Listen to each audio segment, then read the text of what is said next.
the limitations are mental limitations. They're psychological and emotional limitations about what it is we're allowing ourselves to see about the nature of the universe.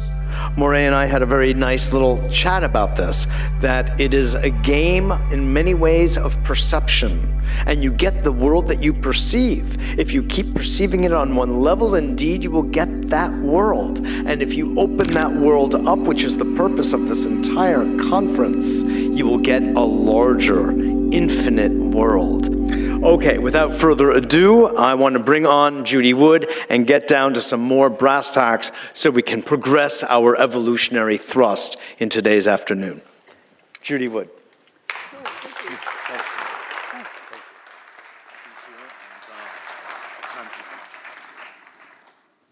Hello. What makes, let's see, my laser pointer I don't see anymore. Nope, laser pointer. A laser, please. Well, I had one laying out here, and You had it laying out. the blue one. Yeah, great. Thank you. Fantastic. Well, what makes a scientist? The lab coat? Many folks have said that, well, she's not a scientist, she's not an engineer. Well, what makes an engineer? I have degrees that show it. I have a lot of experience that show that. But a lot of folks need an icon. They need somebody to look the position in order to take it seriously. So I'll go ahead and take these off, or maybe take me more seriously if I wore the coat. Let's see. Hey, you want to pull it off so I don't take off the... How far do you want to go? Yeah. There you go. Most people don't realize that this lab coat originally came from, does anyone know? Madison Avenue. They decided that doctors will look more official and authoritative if they wore a white lab coat. Thanks. Well, one thing that does make a scientist is a bag of evidence. This is evidence, and that's what we're going to talk about today. So, where did the towers go? We assume where they went. But did anyone ever stop to think about that question? One thing about evidence is that it's there, it's truth. The evidence is always the truth. Assumptions are where you get off track. So let's start. Once upon a time, there were two buildings, two towers, and then they went away. Well, third tower and a fourth tower. This is all that was left. This is just that yellow corner of that building, and all that was left. To remind you what was there beforehand, and here's just that little corner is all that was left. This is the dawn of a new age. There exists some technology that can make a building of that size go away. It has the ability to direct energy in such a way to disrupt the molecular bonds. It's also, energy is direct as opposed to being kinetic energy. Kinetic energy like a wrecking ball or a missile or something solid. We're going to go through the data and see that you can eliminate about every kind of kinetic energy weapon.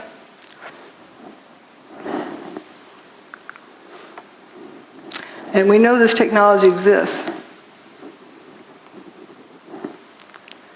The whole world saw it, even though they were told they saw something else. They saw what happened. And this indeed is a technology that can be used for free energy. It doesn't need to be used for evil purposes.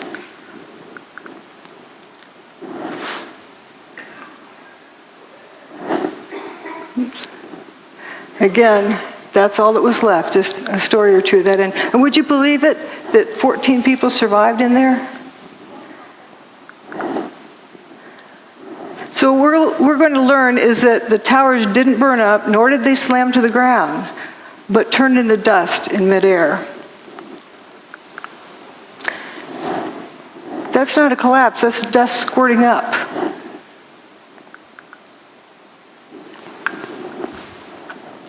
Why did so few people see that? Because they were told to see a collapse, maybe? There's three main things that keep people from seeing what's going on. Problem-solving skills, groupthink, peer pressure, and that they're terrified by the implications. We're going to just focus on the problem-solving aspect. If I tell you the answer is 27, am I right? Well, what's the question? What's the problem I'm solving? If you don't know the problem, how do you know if the answer is right or wrong? You first have to define a problem before you can solve it. And it can be referred to as a syntax error because the order matters. Like when doing this math, are you adding those numbers together first or multiplying these first? You'll end up with a different answer depending on how you group them. The same thing with crime solving or with problem solving. The order matters. So if you start out with a theory, we have thermite or we have bombs or we have airplanes or whatever theory someone has, and they take their pick from this list of things, and then they go cherry picking and searching for the data that's going to support their theory. So in essence, what they've done is determine the problem. But what happens if it was something else that they didn't take into consideration? They'll never get to the right answer. And that actually is one of the key things in a cover-up. You get people arguing about guesses, about assumptions about what the problem is, and they never look at the problem. If you don't look at the problem, you can't solve it. So what they're using is a theory to determine what happened.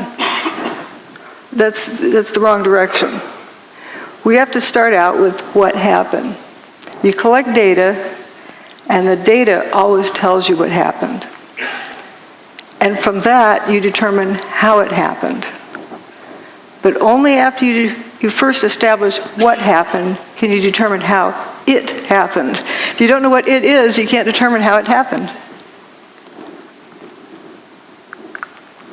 For example, look at these beams falling with dust trailing behind them, opaque dust. Let's say you're going to impersonate one of those beams.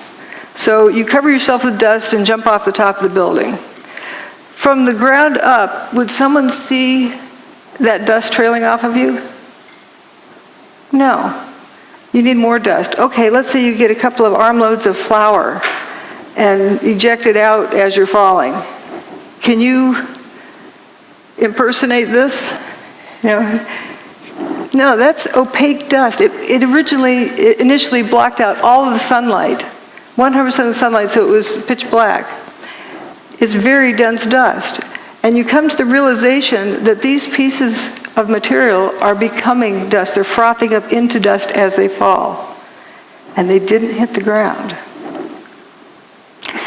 But if you didn't know that these turn to dust, and you start out with an assumption, you wouldn't get to the right answer because do you know of anything that could turn a building to dust in midair? Something turned it to dust in midair. So it's important to first determine what happened, then how it happened, and only then who did it or why they did it. But again, we're just going to focus on what happened. The towers didn't slam to the ground. If they had slammed to the ground, there would be over 1 million tons of debris left stacked up in the ground. That didn't happen. Manhattan would have been flooded. Well, as we'll see, the towers were built in the Hudson River with a dike around them. If you slam 1 million tons of debris down onto the dike, you're going to break it. Didn't happen.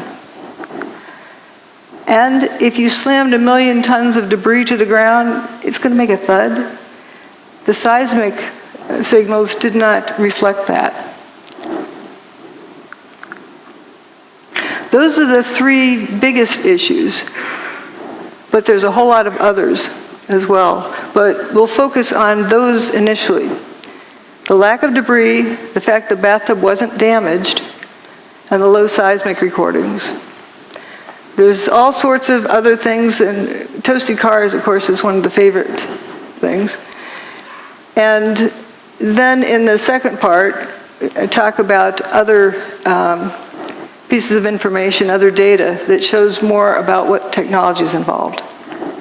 But remember, you first have to establish what happened. Lack of debris. Again, if over 1 million tons of debris slammed the ground, you'd see a pile of debris left over. All right, you go to work on a nice September morning. And there's Tower 1, there's Tower 2, and you work down here in Bankers Trust. So you're going to go into your office there in Bankers Trust, and then you're going to look out the window and see what you can see.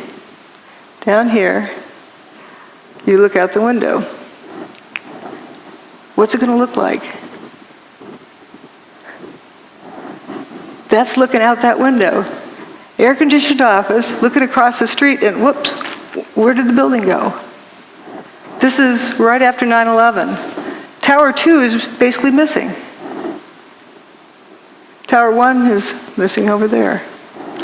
I think everyone would have to agree there's not enough stuff left piled up on the ground. So again, we were looking out there. Now we're going to look the other direction. And there's this main body goes missing. Just the north wing is left. The building just went missing. That's building 4. It was a 9-story building.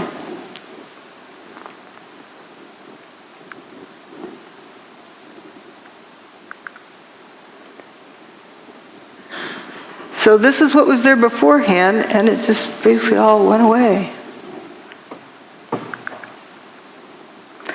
And a satellite image shows, all sorts of holes that were in those buildings. The middle part of building 6 is gone. It looks like a post hole digger cored it out. You have holes over here on Liberty Street. Even some holes in Vesey Street. And notice again that north wing is remaining, but the main body's gone. And this is Bankers Trust, where you're looking out the window, seeing a non-building across the street. Few people talk about this building. It's a 22-story skyscraper. Well, it would be the tallest building in most small towns. It went away except for that last little corner. And building 7 over here as well. Every building with the WTC prefix was destroyed that day. So we're going to look at this direction. Now, a lot of people talk about hearing the BBC announce early that Building 7 went away. Well, CNN did the same thing for 1 Liberty Plaza, but it's still there. They just get excited and want to be the first to report. And we're going to go down and look on the ground and see what it looks like down in here. Looking at the front door of Tower 1.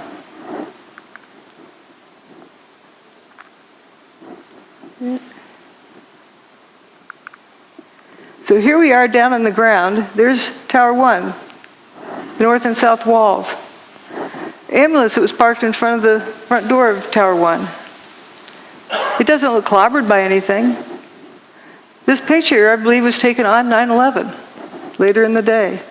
I don't see any big steel beams on the ground. There's aluminum cladding. The towers were built with steel columns on the outside that were covered with aluminum cladding. And you see the aluminum cladding. The ambulance looks pretty good. This was the day after 9/11. Peter Jennings in the studio. Do we have sound? Uh-oh. Well, what Peter Jennings is saying is, George, we got it. And have you been able to Start again. This is Stephanopoulos is down in Lower Manhattan today. George, I don't know if you heard a little earlier me raise this question, which was actually raised by ABC's Jackie Judd as we look at these areas down below and the video of where the towers used to stand and where is all the rubble gone. And have you been able to, is there any way you can answer that question? I'm sorry, Peter, I didn't get the question. Okay, I apologize. Jackie Judd and several other people keep asking us, when you look at where the towers used to stand, there is surprisingly so little rubble. Where did all the rubble go? It's a very good question, Peter, and I have asked some people who've been doing some of the rescue and recovery work this morning. If you look behind me, you can see the very remains, the skeletal remains of the World Trade Center. And one volunteer, Robert Gerlinski, explained to me the reason there's so little rubble is that all of it simply fell down into the ground and was pulverized, evaporated.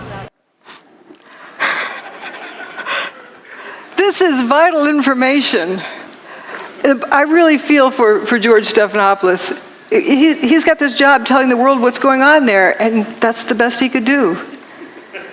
And we humans tend to keep asking questions until we're given an answer. We don't stop to think if the answer makes sense. So what he is telling us is that it's obvious there's a big lack of material there.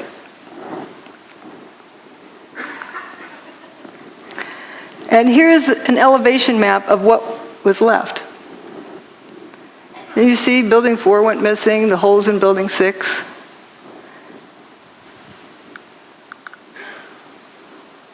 Here's a firefighter in stairwell B. I heard this very, very loud noise above me. It was just a tremendous roar. Right down here, while that picture was taken. It was above, and it sounded like it was coming towards you, and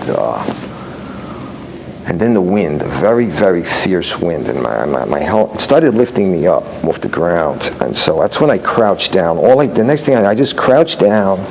I got to the corner of the staircase by the railing, and I just got as small as I could possibly get. Because I'm not a big guy to begin with, so fortunately I'm not. So I got in and I literally, I guess the best way to describe it, I tried to crawl into my fire helmet. That's what I wanted to do, just to protect myself. And I wasn't sure what was going on. I thought the building might be coming down, and I figured, okay, this could be it, and I was a little angry. I said, so like, damn it, like, why me? Why, it's beautiful. I'm going to die in the World Trade Center on a beautiful summer morning. It's like a little denial and disbelief sets in, and so then I started getting hit with stuff. It was just debris was hitting me, and it went dark, and then the next thing was just total silence, nothing, no wind. No noise, no light, nothing. And then I started hearing noises. I started hearing like moaning, and guys were starting to communicate, yell out. These were the guys I was trapped with.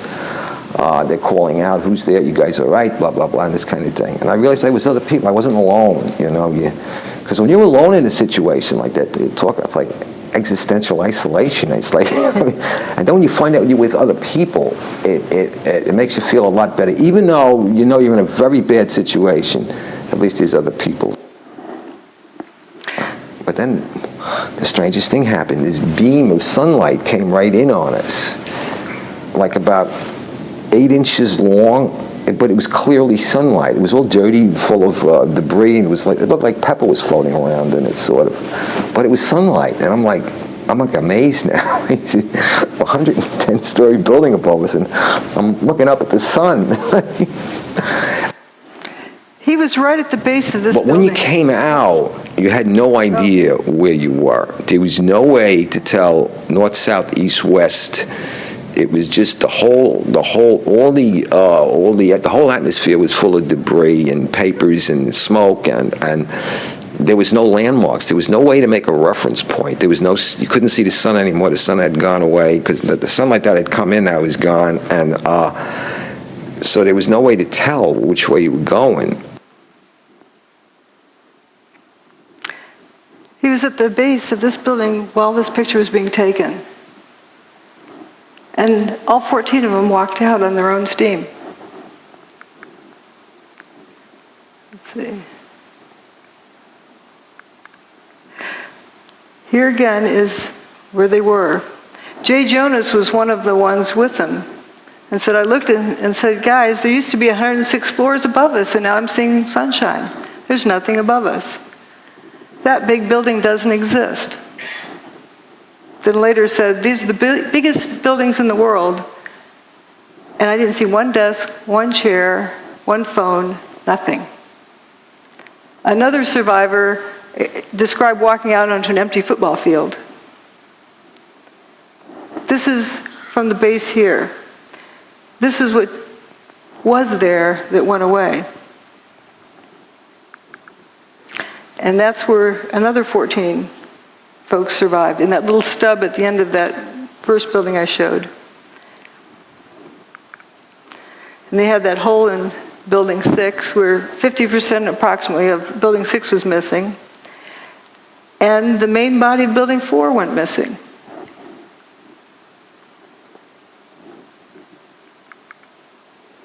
Every time a floor hit another floor, it would not only make a noise, but it would cause tremendous vibration. So we're being bounced up and down off the floor, hearing this collapse coming closer and closer. Mickey Cross was caught on the second floor. My helmet started flying off my head. I had forgotten to snap my helmet. So I grabbed my helmet. I guess instinctually I just pulled myself down the corner. The collapse of the North Tower created a massive rush of air. I was blown down 6 stories down to the first floor, and all I can remember while I was being blown down was, oh my God, oh my God, oh my God. There wasn't any time to think about anything. The 110-story tower disintegrated in just 10 seconds. It was that fast, yet for me it was kind of slow motion too at the same time. And I remember thinking to myself, I said, oh shit, this is it, we didn't make it.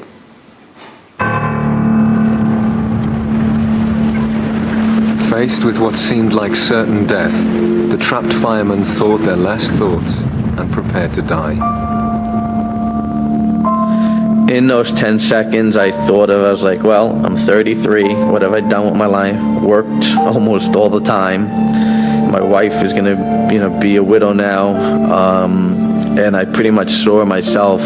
Pretty much saw my funeral. I saw everybody at the wake at my funeral, and my parents and family there. You think about everything, I guess, that you haven't done in your life, and you realize that, is this it? Are you going to make it out of here? And I was just too young, and I have too much more to do with my life than for this to be it. I thought I was going to be dead in a few seconds, and I remember feeling, I hope this is fast, because I had a fear of being trapped, like say with a broken back or severely injured, and still being conscious and alive. It was strange, but I was at peace when the collapse actually started. I said, all right, whatever's going to happen now is going to happen, and I hope it doesn't hurt too much, but the fear was gone. The collapse of the North Tower killed over 1,300 people trapped inside the building.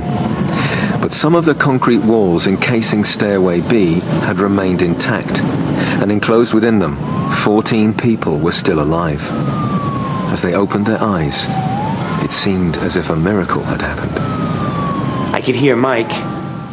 I could hear him groaning. I could hear him called out to me. I called out to him, so I knew he was alive. From the neck up, I seemed okay, but everything else was just like pins and needles. I was slapping my leg with I'm watching my arm hit my leg, but I can't feel it. I had my flashlight on my side, and I looked at my hands and looked at myself to see if I was bleeding or anything anywhere.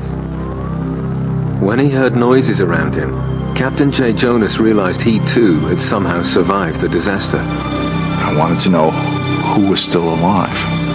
And I started calling them out by name. All the people in their group survived. That's a nice happy ending. But the descriptions they gave were not of a building falling on top of them, were not of bombs exploding around them. It wasn't high heat. They didn't get cooked.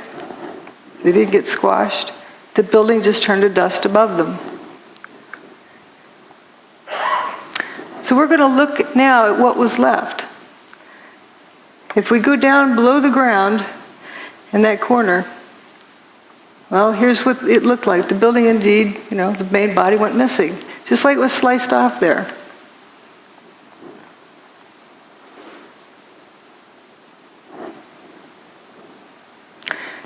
So the mall is in the first story below ground.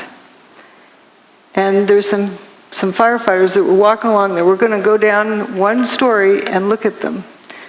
The perspective.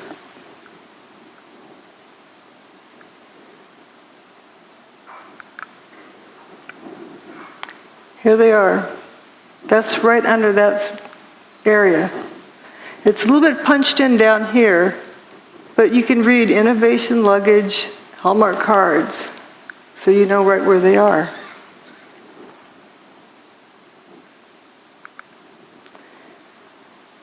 So now we're going to go a couple of stories below that to the loading docks. And it's right below there is where they're walking, but the loading docks look from up above. And it's painted purple under building 5, so you know where you are, and then green under building 4. So it's color-coded so the delivery trucks know where to unload. And we're going to look down that direction.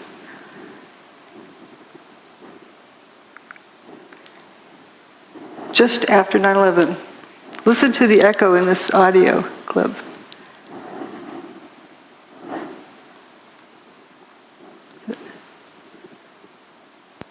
Going down to the parking garage. We're in quite deep. These are the first pictures of search crews underneath the World Trade Center, desperately looking for survivors. That's not a collapsed parking garage. That's not even a full parking garage. It's an empty parking garage.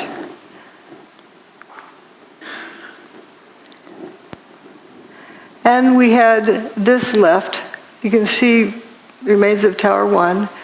Stairwell B where those guys survived, and it's all at ground level. There was a lot of dirt brought in. We were able to move 120 dump trucks out of the city last night, which will give you a sense of the work that was done overnight. So some of the debris has already been removed. More of it is being removed, and it'll be done by barge all throughout the day today. Did you think it was going to get cleaned up in one day? Again, here's the ambulance picture and all that was left. Where's the debris of 1 million tons of building? One of the other survivors said this. We kept telling him we're in third floor, fourth floor, stairwell B, North Tower. Where are you? North Tower, stairwell B. Where are you? Stairwell B, North. Don't you know where North Tower is? They didn't know where the North Tower was because there's nothing left.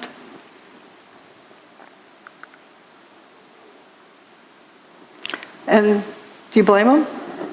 Here's right where those guys were, up in that little corner. Hundreds more firemen were now arriving at the disaster area, but Captain J. Jonas's Mayday messages were still not getting through. Trapped down in the remains of Stairway B, there was nothing else Jay could do. We realized we can't get ourselves out. And that's a big mental leap for a fireman to take, because we're so used to being the people who are going in to rescue someone. Now, the roles are reversed, and you realize you're helpless yourself. But with the survivors buried alive beneath a debris field that extended over 16 acres, it seemed they would need another miracle to save them.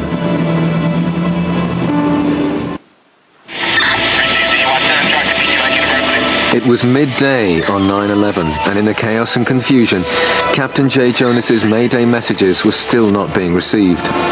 The firemen had no idea there was a pocket of survivors nearby. Then Jay again tries to make radio contact.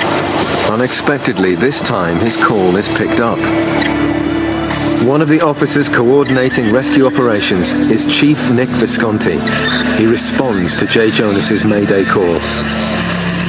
Operation Lattice 6. All units stand by. Operation Lattice 6. I got a radio transmission from Nick Visconti. I heard Operations Post to Lattice 6. Operations Post to Lattice 6. This is Jay, where are you? Okay, 10-4. North Tower, stairwell B as in boy on the second floor. But the location Jay gave was unbelievable to them. The North Tower no longer existed. They asked for his location again. He asked me that a couple times, and one time he asked me that. Somebody else got on the radio and said, "Where's the North Tower?" I remember somebody saying it, "Where's the North Tower?" on the radio. And I said, "Oh shit." I says, it's not good.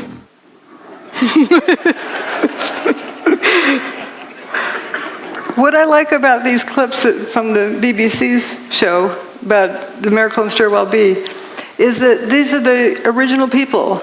They're telling their story. Indeed, they're real people, and they were trapped in there and walked out. And what they experienced. Can you imagine being at the base of a 110-story building and the building goes away and you're left alive?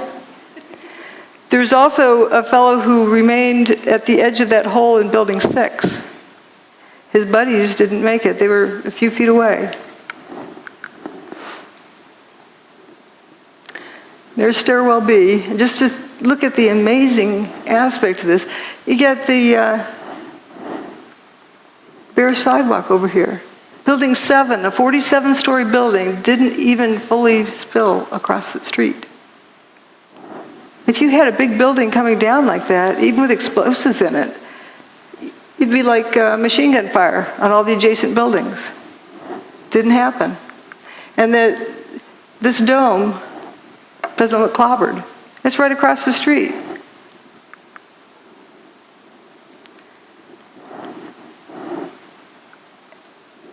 You don't see that debris piled up on the ground. This is right at ground level. So now we're going to talk about the bathtub. I don't know what the lighting is. If the building crashed to the ground, Manhattan would have been flooded because that dike around the bathtub would have been ruptured.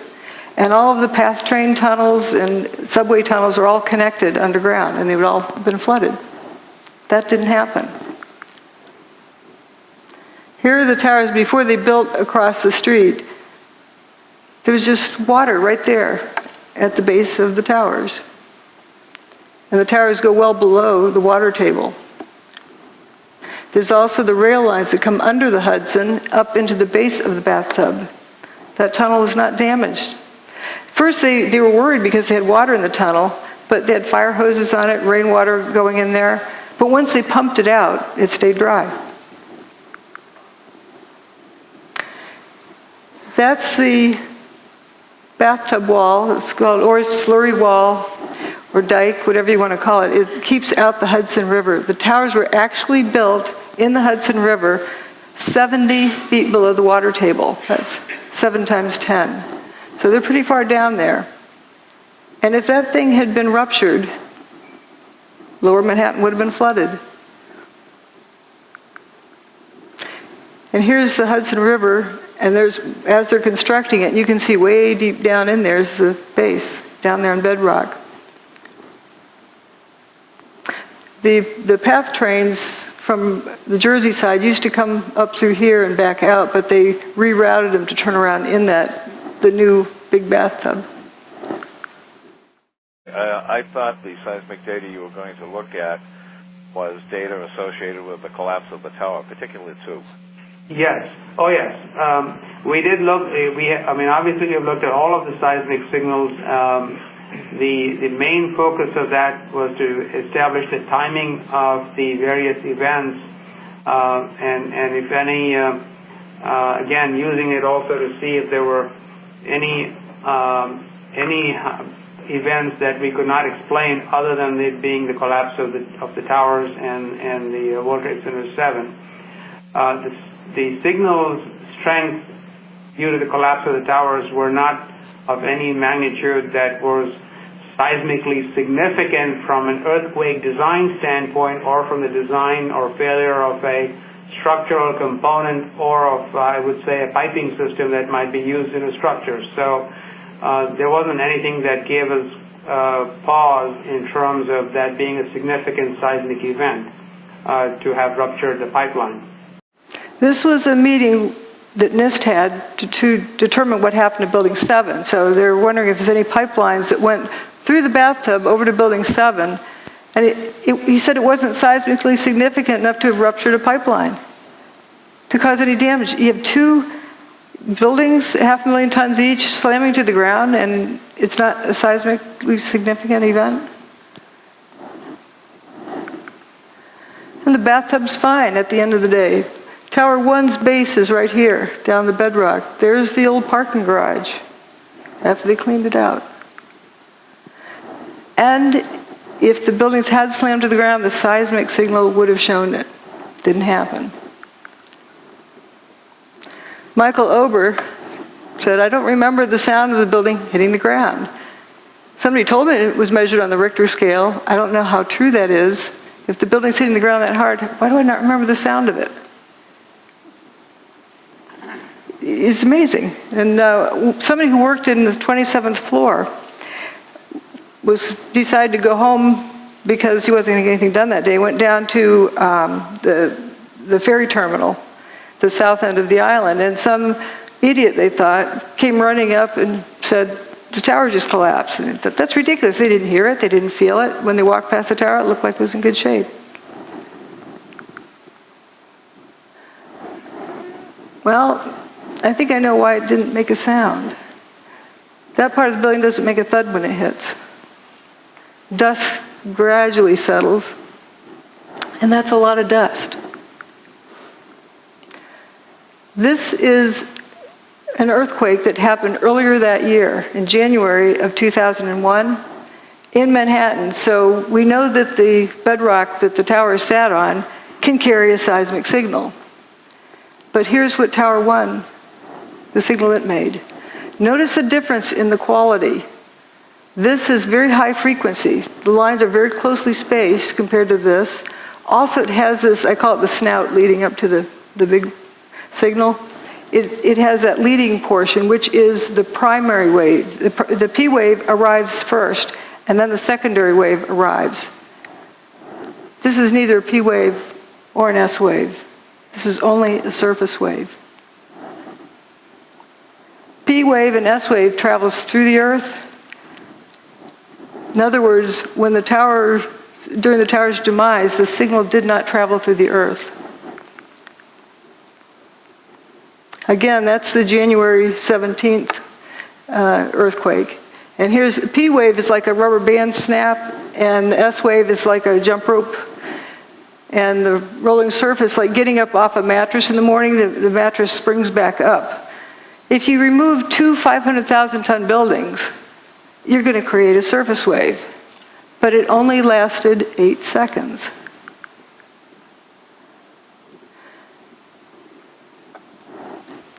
You know it takes 9.5 seconds to throw a bowling ball off the roof of the towers and have it hit the ground?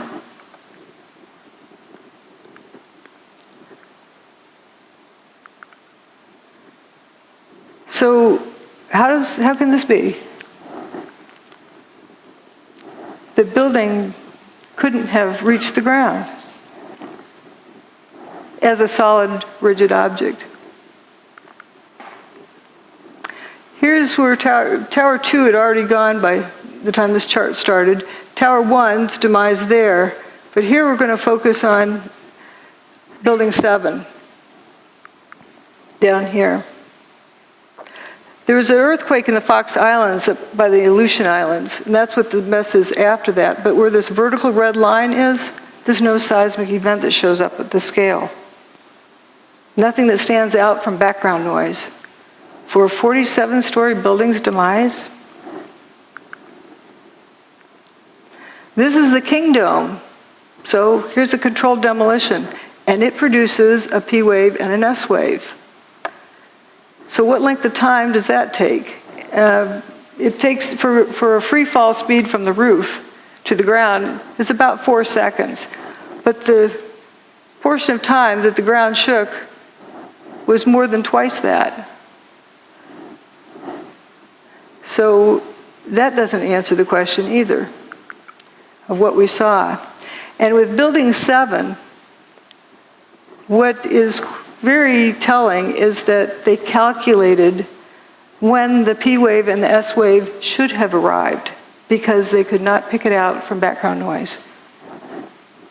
They couldn't even pick out where the surface wave arrived at one of these stations. So there's 5 different stations reporting, and they had to calculate when the S wave and P wave would have arrived, and it was not there. The signal did not travel through the earth. So if we have Seattle King Dome, we're going to look at things relative to that. That made a 2.3 on the Richter scale when it was blown up by controlled demolition. And we have these 2 towers. Let's say for Tower 2 was the first to go. So if we turn it to dust, all but the bottom 16 stories, and then drop a 16-story building to the ground, we record approximately the same seismic signal as what was recorded on 9/11. Just pretend this rest doesn't exist. And for Tower 2, if you turn it into dust above the 20th story and just drop a 20-story building to the ground, you get the seismic signal that was recorded. And for Building 7, it's all but the bottom 2.5 stories. Where's the rest of the building? It makes it 0.6 on the Richter scale. That's like a jackhammer. It should have sounded like it was raining dump trucks. You know, big dump trucks go down the road, they wake you up at night because they vibrate the ground. So we've talked about these 3 things. Now we're going to talk about dustification and lather. You'll notice I use a unique language. If you don't know what the phenomenon is, and you use the name of a known phenomenon, that's wrong. You're misleading the direction the information is going in. You're calling something like fire when it's not fire. That's why I use the word fumes, because if you use smoke, you're assuming the cause to be fire. If you don't know what the phenomenon is, better not use a name of a known phenomenon. Well, what happened to these buildings? That's a phenomenon we've never seen before. It needs a new name. I call it dustification. The buildings turn to dust. It's not a difficult word to remember either. And often I use names of food, you know, like Cheetos or something like that. You're not going to confuse this with food. It's better than using characteristic 493-7A. You're not going to remember that.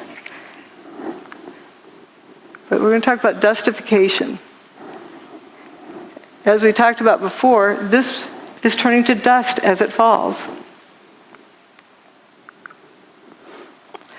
People often see these squirts ahead of the collapse wave. But what was that?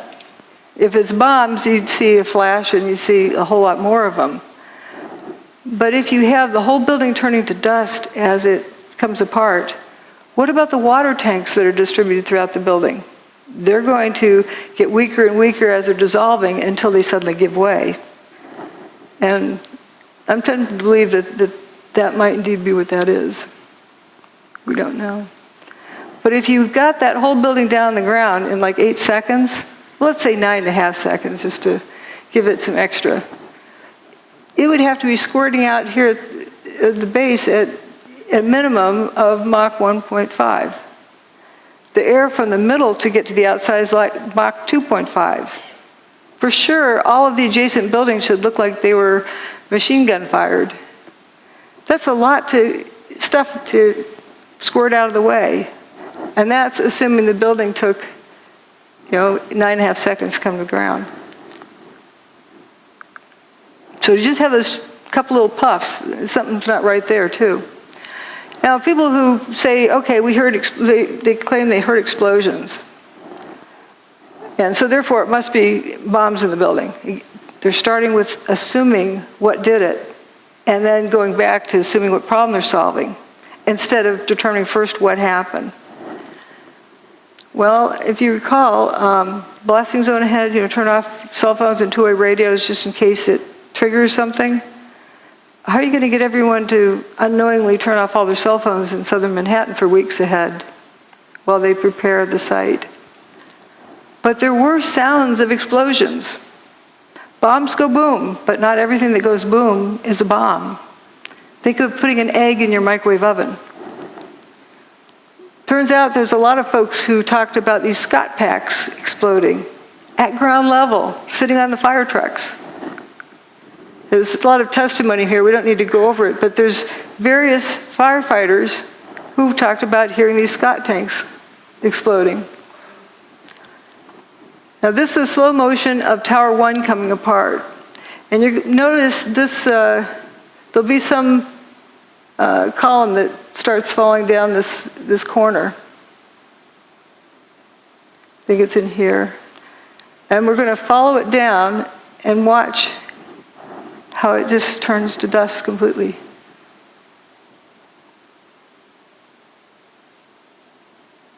And as well as these other things. Here it is. Okay, it's got the dust trailing behind it. This is a solid piece.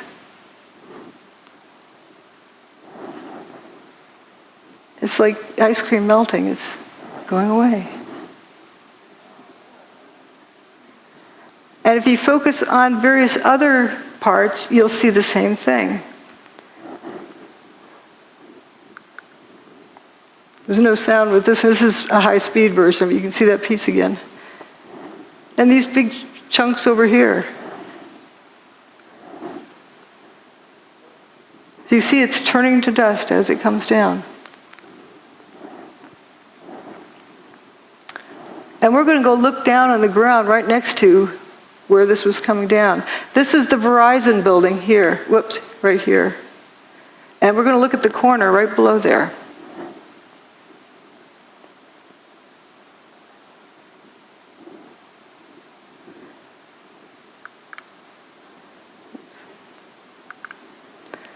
That's the Verizon building right there. This is that intersection where that material was falling. Right after everything's settled, these people who were hiding come out of their hiding places. And they're probably in awe. There's, no building here. You can see sky. Looking at the body language, the guy with his hands on his hips, arms folded, arms that side, they're probably in total amazement and shock and just bewildered. I call this picture the Twilight Zone because they probably felt like they just walked into the Twilight Zone. A bunch of cars went into spontaneous combustion, apparent spontaneous combustion up here with a sea of unburned paper in between. And here's that toasted car lot. But we're going to look at various directions of watching this dustification. There's a cluster of core columns that remains here. Watch what happens to them.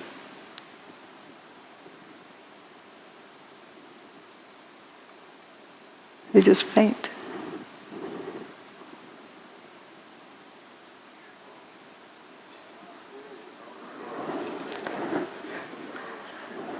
I believe that's the upper part of where those firefighters survived in Stairwell B. Those are core columns. This is another one. See how it peels away like a banana? And you see this clear air around it. Some folks like to say dust settled on it. Well, dust can't settle on something like that fast without seeing it.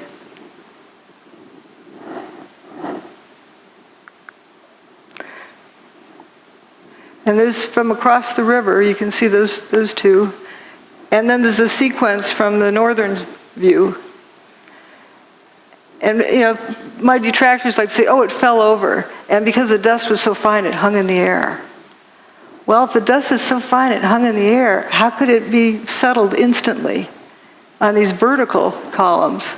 We saw how it was peeled away like a banana. But it comes a point where it's no longer a crisp boundary and just turns to dust. I call it dustification. I mean, where have we seen it before?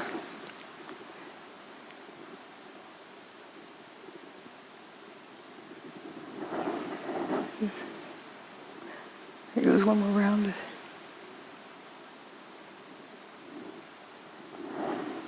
But you're told to see a collapse, so you tune that out. You can see all of this just frothing up into dust. That part.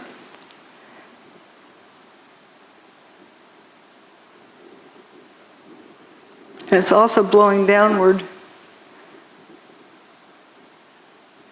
Very clean edges. So it isn't like dust was settling on it.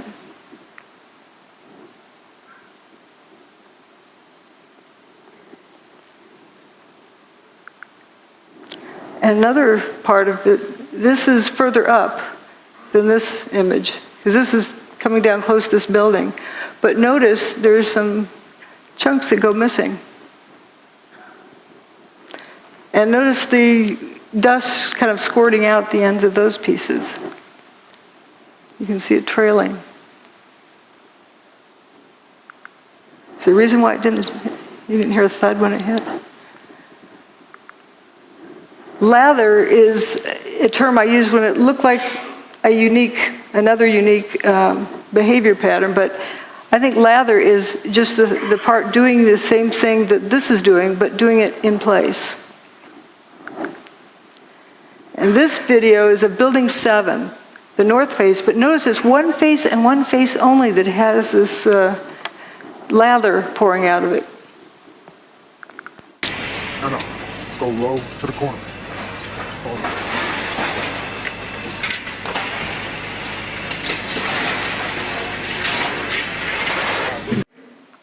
Notice it's spiraling around. And if it was smoke from a fire and it really needed to get out, why isn't it coming out these windows? If there's a traffic jam, why does it take the path of least resistance? The wind that day was 7 or 8 miles an hour. No, go low to the corner.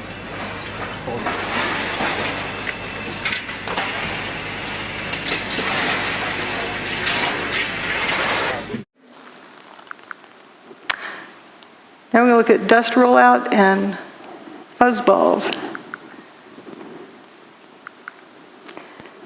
This wall of dust is pouring down the street. It was chasing people, and it overtook them. Didn't cook them. Just left them covered with dust. I like these abrupt lines. Like you can see where this other fellow's tie was tucked in there. He was just covered. He didn't get cooked. The dust went a certain distance and then went up. Another bizarre thing. Again, it's important just to take in all of the data, and it starts telling you the story of what happened. Let the evidence tell you the story instead of forcing it to go a particular direction. And I wouldn't have seen this before, just all particular distance then goes up. There's a video filmed by Bob and Bree, who had an apartment up here. Bless them for saving this video and then sharing it with the world. This is an image from there, and the dust doesn't quite touch their window, and it goes up.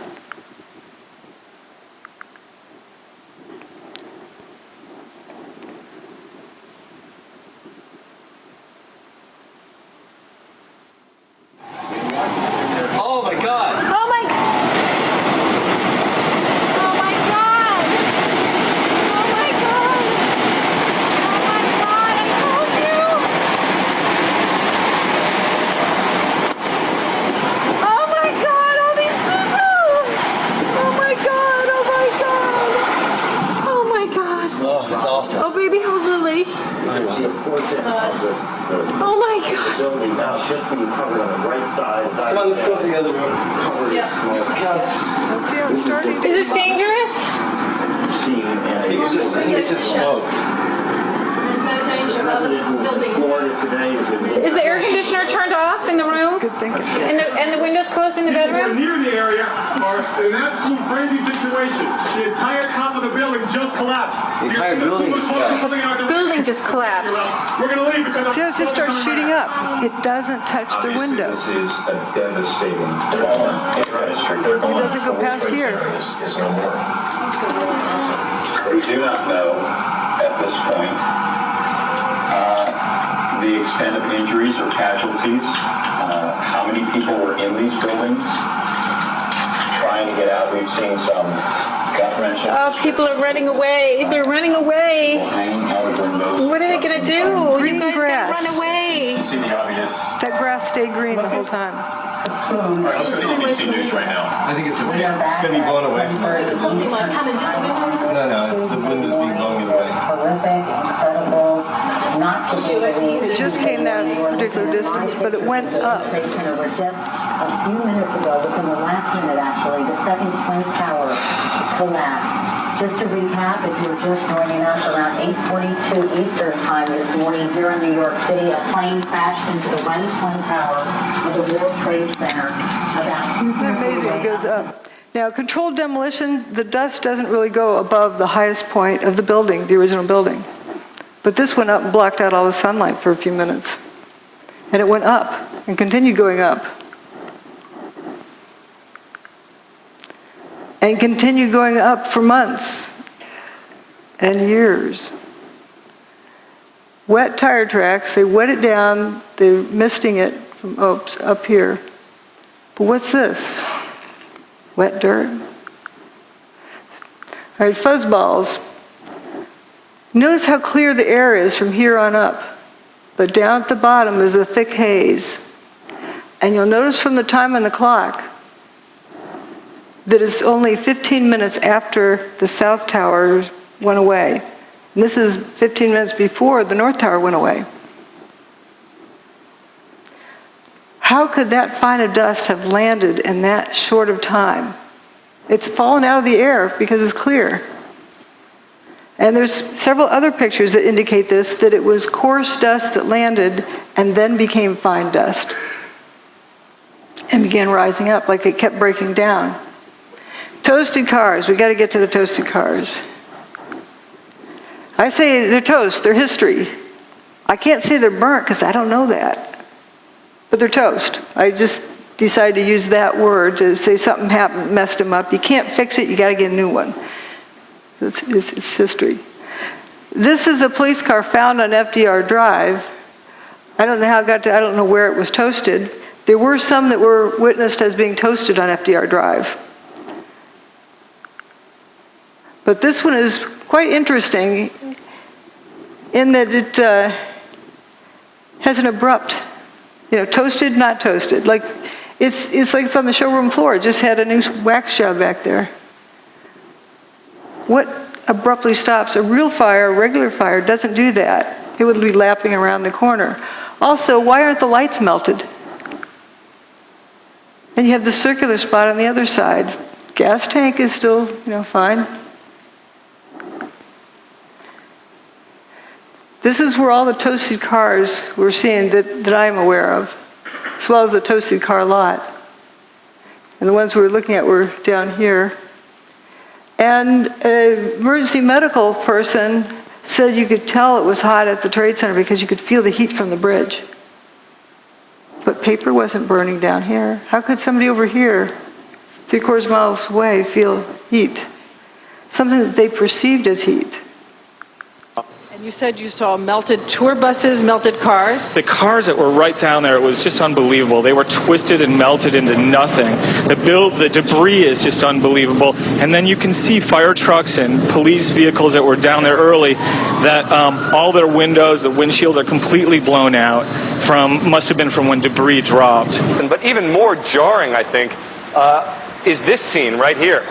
Look at these two cars placed on top of one another. I think when you think about the impact that these planes must have had, it's hard to visualize. I don't know what to say. Because everything melted. But here, at least you have some remnants. You have literally an engine that is melded together with other parts of the car. Moving over, you've got another car they moved here. It looks like it's been through a war. You can see the papers, all the burned out papers from the building. You see the soot and the dirt, and it just shows you how devastating this blast was. Look across the street there. You've got a Con Ed truck that, you know, some of the Con Ed people now looking at, examining, trying to figure out which truck that actually was. But that truck, too, in terrible shape. So while many of the items, the steel, was literally melted. People who have been right down next to the base of what was the trade towers say there's virtually nothing. Yes, we'll stop here on this toasted bus picture. Realize there's no burnt marks, no scorch marks. The toasted bus. But yeah, these poor reporters, they're doing the best they can. Remember, the evidence is the truth that a theory must mimic if a theory is correct. Starting out with a theory, if you haven't figured out what happened first, you're just solving an imagined problem, not a real problem. So it's so important to look at the evidence. As we've seen, the evidence is showing us a different story than what we were led to believe. Now this toasted bus, notice there's no big flame marks running up beside the bus. No scorch marks. Is that going? Oh. And then we have also this vehicle that's already rusted. You can see Building 7 is still standing. Every car up this road was toasted in some way. Every vehicle. I call this the swamp. I think you can see why. Is it the sound? Oh, yeah. No door handles. Yeah.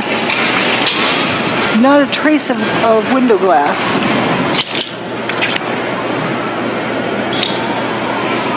Just gone. Go, go. 3, 2. Oh, man. More debris falling from a nearby building, the World Trade Center. We're at West Broadway and Barclay. Very difficult to breathe here, but look around. This must have been ground zero where this thing blew up. Car after car after car. Buses completely obliterated and burned straight down to the steel. Behind me. He was describing it the best he could. Here's more of that street. And notice no door handles. Now that in itself isn't surprising, but we're just noticing the patterns. It seems that door latches, trunk lid latch, this door, door latches and door handles were completely gone. Also, this looks like it was sandblasted, ready for a new paint job. Not a trace of window glass left in that. And that's what seems to be a trend with the toasted vehicles. Something happens to the engine compartment too, like this one down here. And notice again this distinct, abrupt line between different parts of the car. Now, often folks say, well, that's just like any old burnt car. Here are burnt cars up at the top. Notice these rings of burn marks around it. And burnt cars also have remains of window glass. See, this is clean down here. And here we have traces of window glass left. And of course, there's a lot left there. But the ones at 9/11, there's not a trace. The ones that are seriously toasted.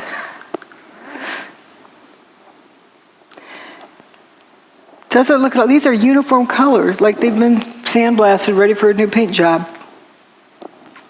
And the insides are completely toasted. I think they threw this stuff in afterwards.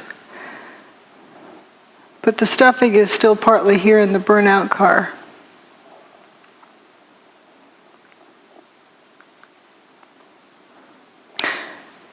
So there's a bunch of cars that appear to go into spontaneous combustion up in that parking lot. And we have various views of that, and my detractors often say, well, the cars were towed.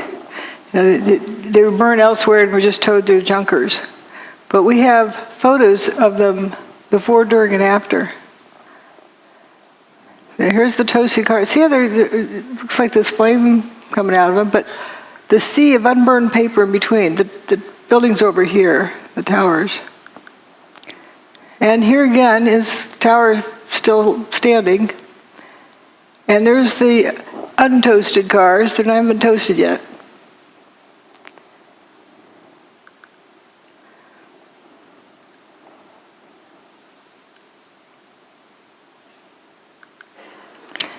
And there they are. They haven't been toasted yet. They're still in good shape. I actually thought this car was white, but I was surprised to find it was black. And here, it's still in good shape. People are evacuating. Here it is after it's been toasted. You can't tell it was a black car. Just all in a line. They just went poof. Weird fires. I can't call them a fire because there's weird things with them, like paper not burning. This is where I call the swamp. Toasted cars all along through there.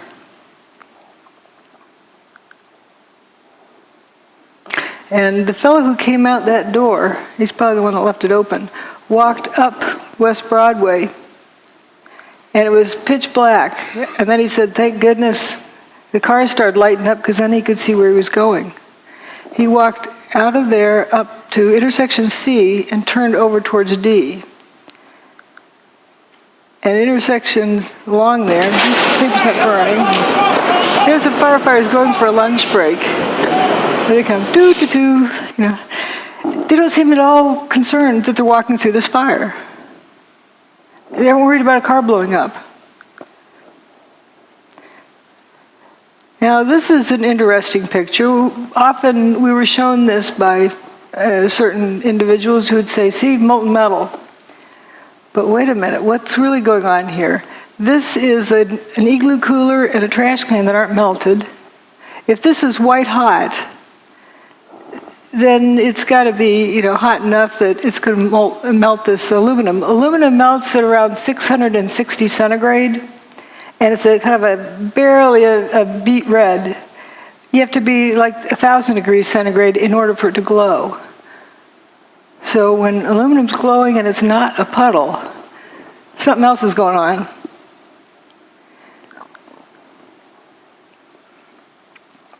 So we're told about pools of molten metal. Well, that's paper, not burned.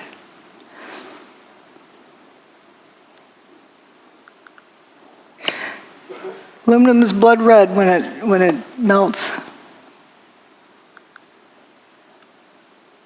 Whoops. I don't know what that is.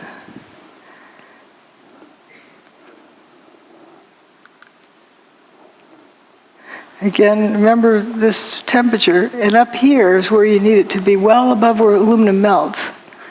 But you see, this aluminum cladding appears to be glowing on the end.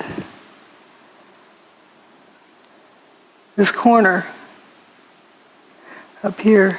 And you get these, I call them Cheetos. And in case people don't know what Cheetos are, the orange thing on the ground, and you're not going to confuse that with a piece of steel, but there's these little things that look like Cheetos that are glowing. Pretty strange. Videotapes the firefighter reporting molten metal like a slurry or a steel mill or a volcano. Those are quotes. Giant pools. What about the pictures of them dragging oxygen hoses all over the steaming supposed hot metal? If it were that hot, you wouldn't dare do that, would you? Would you? Well, we do have the infrared photos of the molten metal. Well, again, what melted the metal? Was it heat? Or was it something else? Here on this thermal map that is so often quoted, point E is right next to where building 3 had been. Here's point E. According to the measurement there, it's supposed to be 819 Fahrenheit. That's above 212, the word water boils. This guy doesn't look like a boiled chicken. Yeah, how hot can that be? So the color in that map meant something else. It wasn't temperature. And nice bushy trees didn't melt, or didn't burn, neither did the paper in the street. But what happened to these vehicles? What happened to his engine? And where that firefighter walked up the street and turned the corner, here's right where he turned the corner. Again, you have these Cheetos on the ground, whatever they are.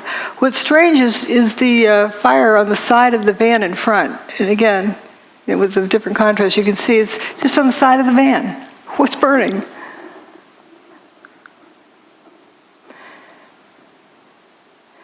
This shows the apparent spontaneous combustion. This is during the cleanup. You see that thing that flashed over there?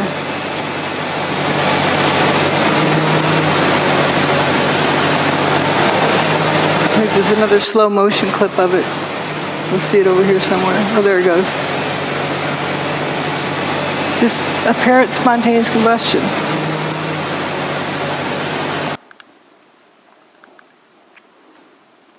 This is a clip where they talk about hot steel-toed boots. Up to 10 times a night, often until 2 in the morning, delivering whatever it is rescue workers need to do their jobs, like the ones working in the hotspots. Steel-toed boots is one of the biggest things. Steel-toed boots? Steel-toed boots. Out still on the rubble, it's still, I believe, 1,100 degrees.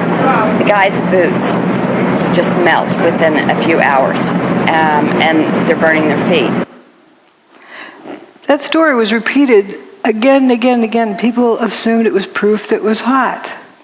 When my steel oven melts, the turkey inside is more than well done. So how can you have steel-toed boots melting and there's no reports of burned feet?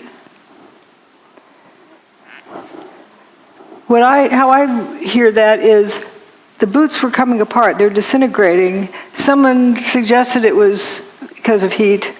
And people just ran with that story. It was the best, the only answer they got to the question, so they ran with it. But something was likely happening to those boots coming apart. But you can't walk around on a barbecue grill without burning, if it's that temperature. Mayor Giuliani. There were fires of 2,000 degrees Fahrenheit below the ground. I could be standing here and you could be standing there. And I could be describing to you, Governor, the site. And then a fire would break out in between us. And it was just by luck or the design of God that we weren't killed.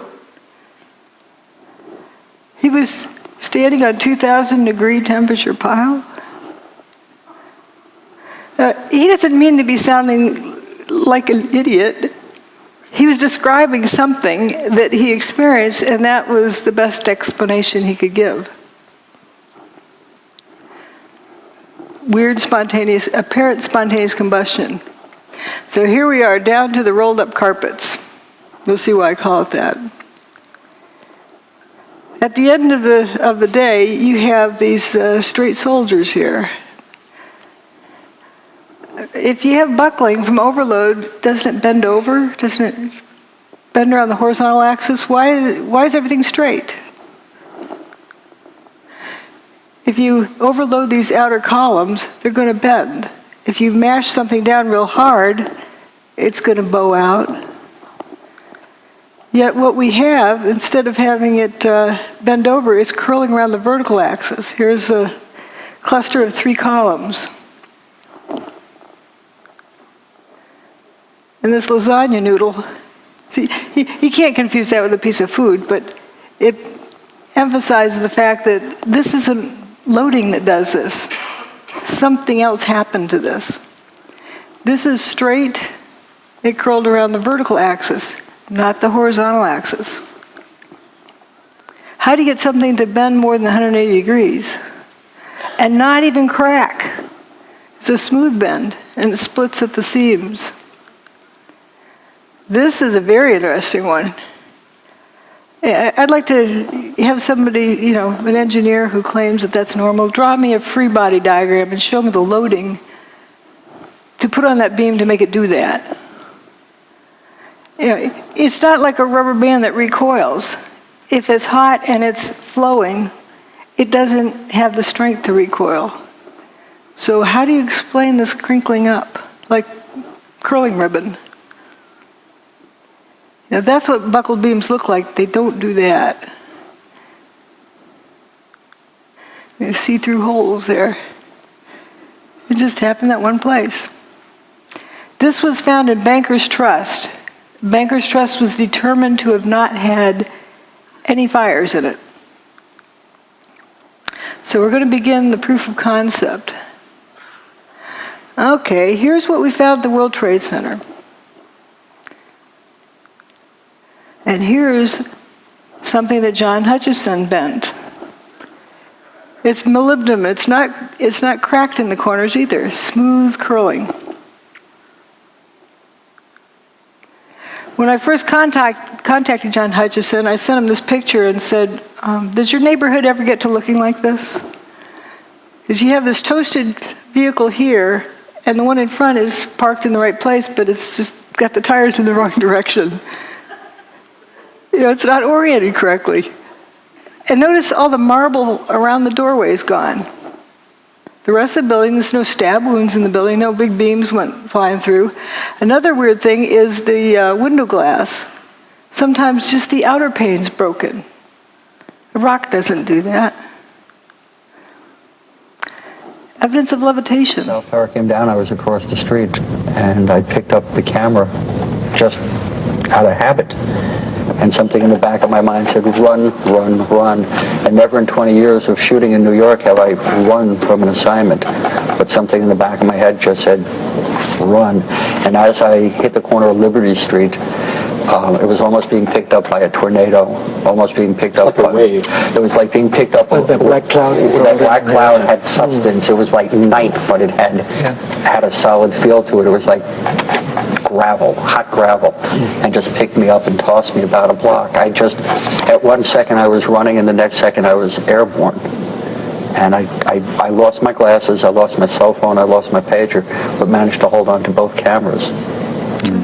But it threw you for a block? I was back down at Ground Zero last week and walked the area where I have a pretty good recollection of where I was and where I wound up, and it was just under a city block.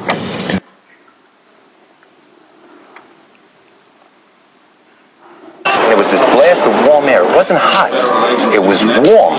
And it picked me up and threw me up against the wall of the building that was... You were picked up off the ground? Physically picked up off the ground. I remember an explosion. At that point, I got knocked out. I don't remember anything. Then I got up, and I looked out the window because the windows exploded, and the street below caved in.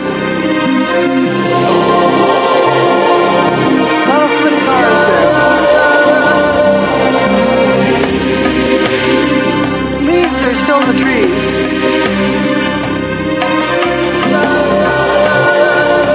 This is in good shape, but upside down. The cars appeared to be either flipped or toasted.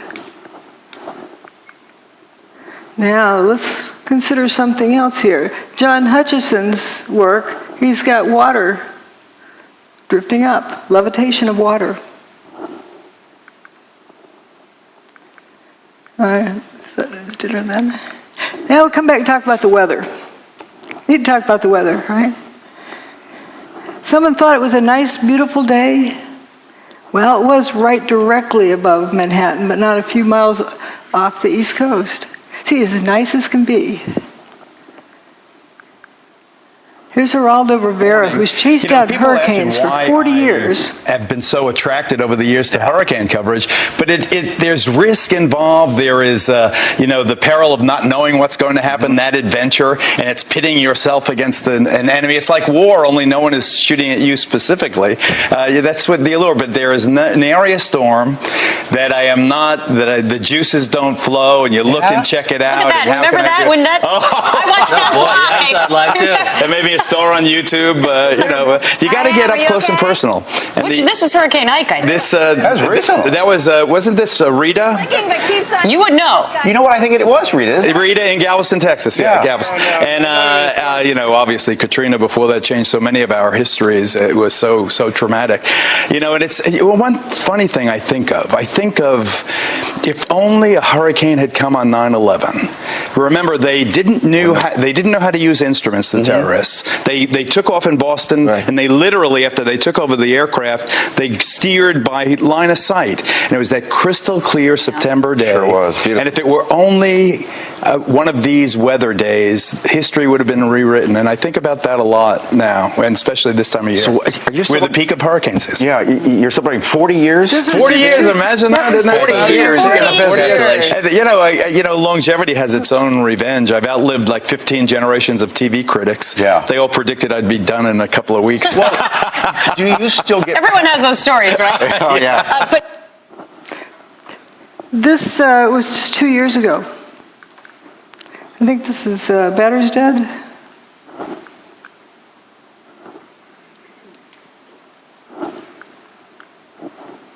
No, doesn't seem to advance. I'm going to click advance.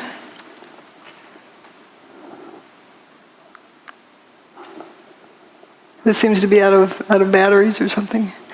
Well, I don't know about that. Here again, you're asking us to deal with a fact I'm not aware of. I never heard about flames or fumes. Fumes coming out of a building. I'll tell you what, first of all, let me go to Steve in Florida. Steve in Florida, you're on the air. Go ahead, please, with Dr. Judy Wood. Hi, Joyce. Thank you for taking my call. Am I loud and clear? Yeah, you are. Go ahead. Judy, you have misrepresented the facts concerning Hurricane Aaron. I live here in hurricane country, Florida. I track all the hurricanes. Aaron hit Corpus Christi, Texas, 15 August 2007. Your opinion concerning 911 are not consistent with the facts provided on 911 ripple effect, last man out, Richard Gage's blueprint for truth, Blues Change Final Cut, Zero, an investigation into 911, and many other video documentaries. I don't know what planet you've come from. Okay. I guess he's gone. I don't know what happened to Steve. As for Hurricane Aaron, they did not retire that name. It has been used several times. It was first hurricane, I believe, of the 2001 hurricane season. All right. Let me go back to George. George. Well, one funny thing I think of if only a hurricane had come on 9/11. And it was that crystal clear September day. Sure was. And if it were only one of these weather days, history would have been rewritten. And I think about that a lot. This is what was shown on television that morning of 9/11. This is where the hurricane was at that moment. See anything missing? This is where the hurricane was, here.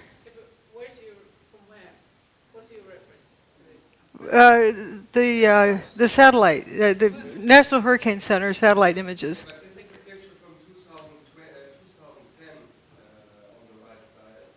That's Geraldo from that time. The rest is from 9/11.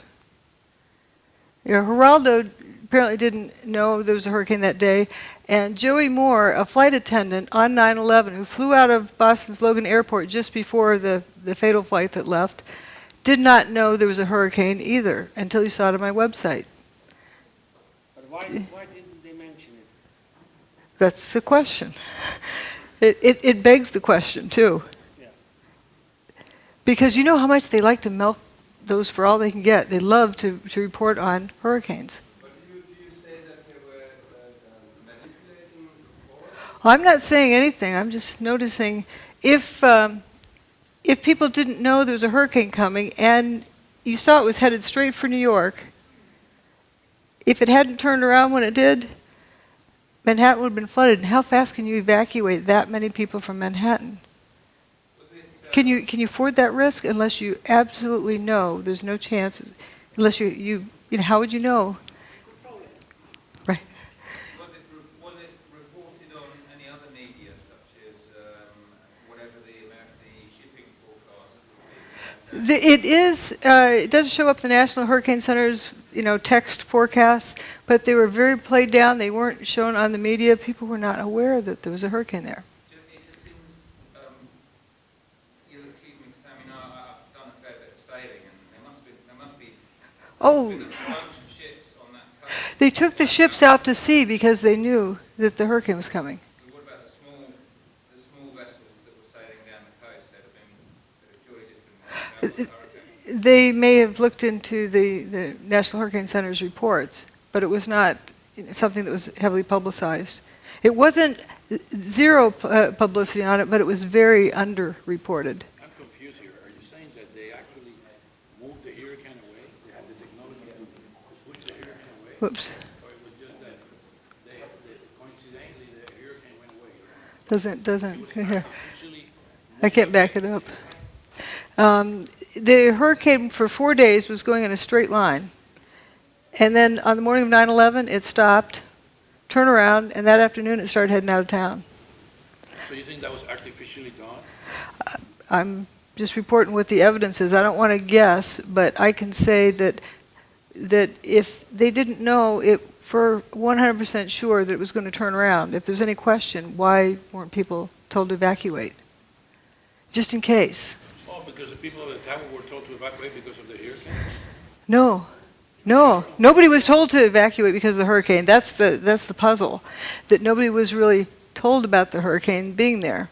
It just happened to be there and then turned around and left quietly. We're told this is nice, wonderful September day. But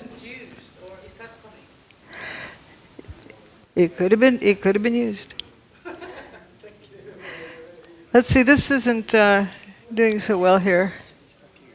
Judy, as a suggestion, might I suggest that it would help like audiences such as like me and myself. This is completely surprising information, astonishing information. So to have a kind of secondary source of confirmation. National Hurricane Center. All that report, that one-line text or whatever it was. I've got all of the references in my book, and this is that satellite image of the hurricane is from the National Hurricane Center. You can download it yourself. I'm just saying that I think it would help your presentation. Excuse me, drjudywood.com/articles/Erin. You'll find 5 pages of multiply referenced data from the UK Meteorological Office, from the Canadian Hurricane Data Centre, from the US Hurricane Data Centre, and other sources. And I've got more if you want to write to me, I'll send you other stuff. We'll take questions. I'll let you get through your... The clicker doesn't work. Ladies and gentlemen, let's let Dr. Judy Wood get through her presentation. We've got plenty of time for questions afterwards. Thank you so much. So let's also look at some other information. Now, the hurricane was going to turn around at some point. They thought on day one it was going to turn around because it was a high-pressure system moving across the U.S., but then didn't. Well, maybe on day 2 it didn't. Maybe on day 3 it didn't. Maybe on day 4. Thank goodness it did. They had predicted it was going to turn around all this time, but did they really know when? If they didn't know, they ran out of room.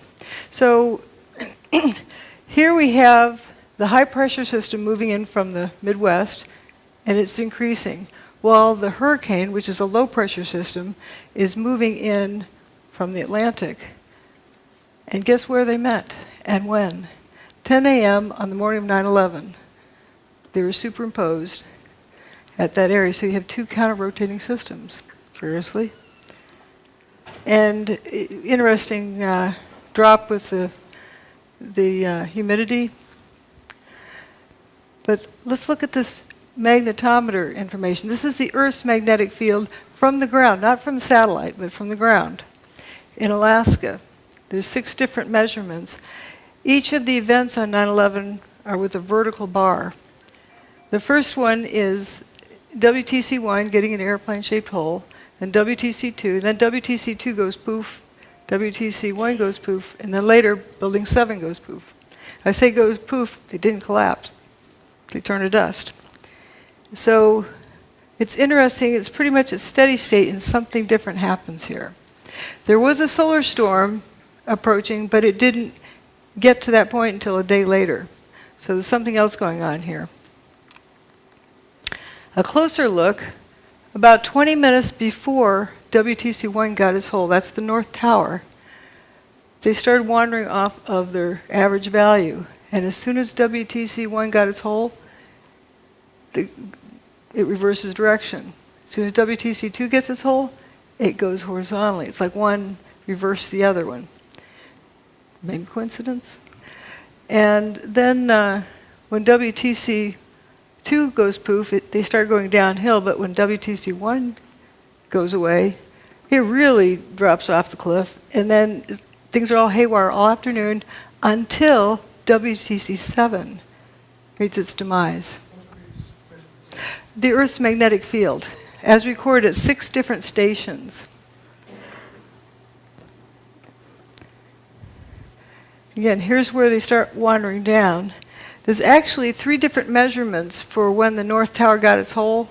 The 9/11 Commission report, the Palisades seismographic station, and the NIST report. I can tell you which one's right, based on where the turnaround happens. And see how these go horizontally after Building 2 gets its hole. These are the 6 different recording stations. It's just, a curious set of data. Now we're going to get into the proof of concept. I can't say for sure what technology was used, but I can show you something that reproduces all of the same phenomena. Seen this guy, Nikola Tesla. He can generate all of these various pieces of evidence, all these different phenomena. So can John Hutchison. When he tried to replicate the work of Nikola Tesla, he discovered all of these characteristics. And all of those characteristics were found at the World Trade Center site. Let's notice this metal luminescence without heat. Hot things glow, but not everything that glows is hot. George Pigott got a patent just about 100 years ago, a little over 100 years ago. Levitation. He's got a static field, and he's doing some other things with putting in some kind of energy, and he's got these static balls, these steel balls levitating. I think they're actually silver. And Thomas Townsend Brown also looked into the same area about using electricity. And then Ed Leedskalnin, who built Coral Castle.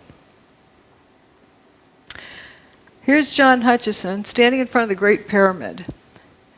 There's a person down here in the background. You can see they're almost 2 blocks tall. Well, that's about the same height as this doorway of Coral Castle. So they're about the same size blocks. They're 15 tons each. So this guy built his castle by himself. We don't know how this one was built. We can only guess.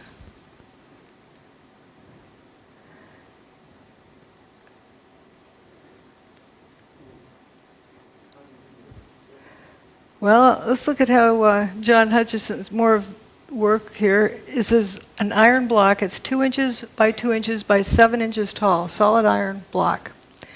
And when he puts it in his system, it buckles over, and you can see some fuming here.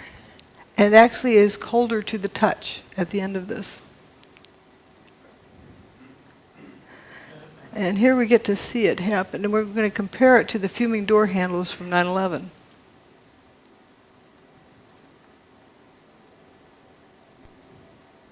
Here's the door handle.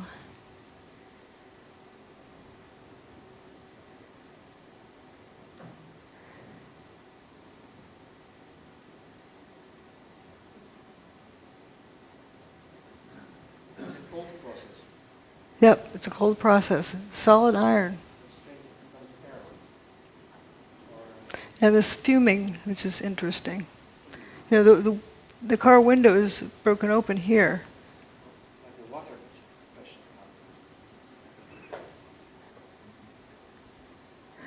We're going to look at some other things about the weird fires. I can't call them regular fire because I don't know that. The weird fire, just to note that it's not something that you know for sure what it is.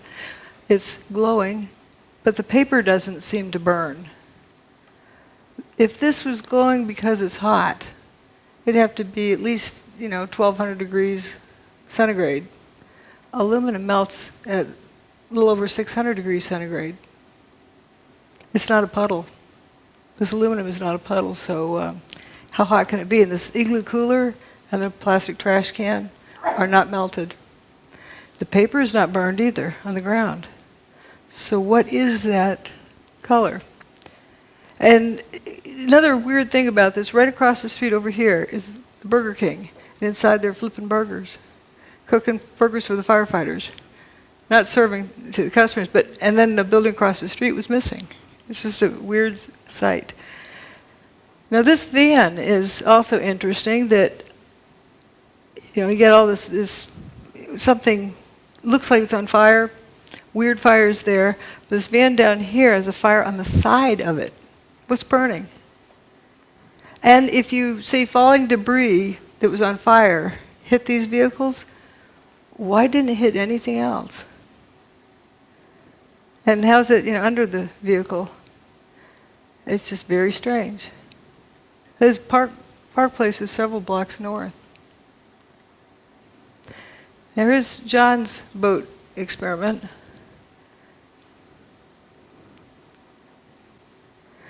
Well, what it shows is when he turns off his gizmo, then the boat lights up with weird fires. And the car's lit up right after the tower's demise, not during, right after, as though it was right after something got turned off. This is another interesting, at the WTC, how this beam curled up. Actually, that was right across the street. That was in Banker's Trust. These are John Hutchison's samples. Notice there's no creases in the corners. I should have found the picture of holding this one like this. Yeah. Vitamins? But it curls up like that, like at room temperature. And this is a video that hopefully will run. There we go. It wiggles back and forth.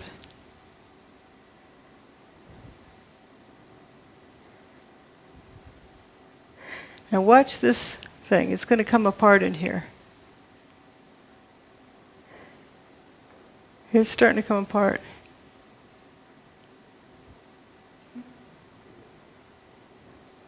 Weird things happen. Some other weird things that happened were roundish holes in the outer pane of windows. They weren't necessarily through both panes. That's strange. Throw a rock through a window, it breaks the window because the window is brittle and it bends, and brittle materials are weak in tension, so it shatters the glass. So how do you get a round hole without cracks running out? Turns out somebody replicated that very thing. This is my analogy saying, okay, if you drop a rock in a pond, it ripples outwards. Maybe something like that is what ripples outwards with longitudinal waves that causes the glass to break in a rounded pattern. Now let's think about hurricanes. What do they do? Well, Hurricane Andrew drove this 2x4 through a tree. Piece of plywood. And with tornadoes, I'm sure you've all heard about straw through trees. It's not because they're flying fast. Something weird is going on. There's John Hutchison's sample with a butter knife in a piece of aluminum. He also has one with wood in the aluminum. If the aluminum's hot enough to melt, the wood would have burned up. So it's strange. Now, when I found these, you can see the blow-ups. I wondered, why on earth would the car door be peeling split thickness? It's not a laminated structure. Didn't know what that meant, but it was definitely a category of data, and I put it aside. Later, when I found John Hutchison's work, wow, he can peel open extruded aluminum. That's not laminated, it's extruded. And we have these coins from the World Trade Center. People like to say they're melted together. I point out that zinc melts before copper does. It also boils before copper melts. So that would likely explode, but it's one of the lowest, zinc is one of the lowest melting point materials. So what gives? Why is this stuff stuck together?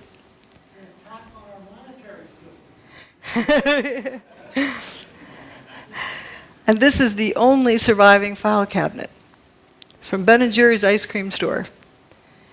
Here's the piece of wood embedded in the aluminum from John Hutchison's work without elevated temperature. Same with these. WTC6 with these cylindrical holes in it. Well, here's John Hutchison's aluminum sample with cylindrical holes in it. It's as though there's a pencil line in space around which material at the same radius is dustified. And if you had a lot of those vertically here, you would end up with dustified cylindrical columns. But there's no way you could get a drill in there and turn it sideways. It's parallel to the surface, and it just starts right here. The end of this bar is solid. Let's look at some other similarities with hurricanes. Kind of like a big Tesla coil. And come to think of it, ahead of a storm system, people feel the storm coming. Birds know to head for cover. You can feel the static field ahead of the storm. Here's another thing about storm systems.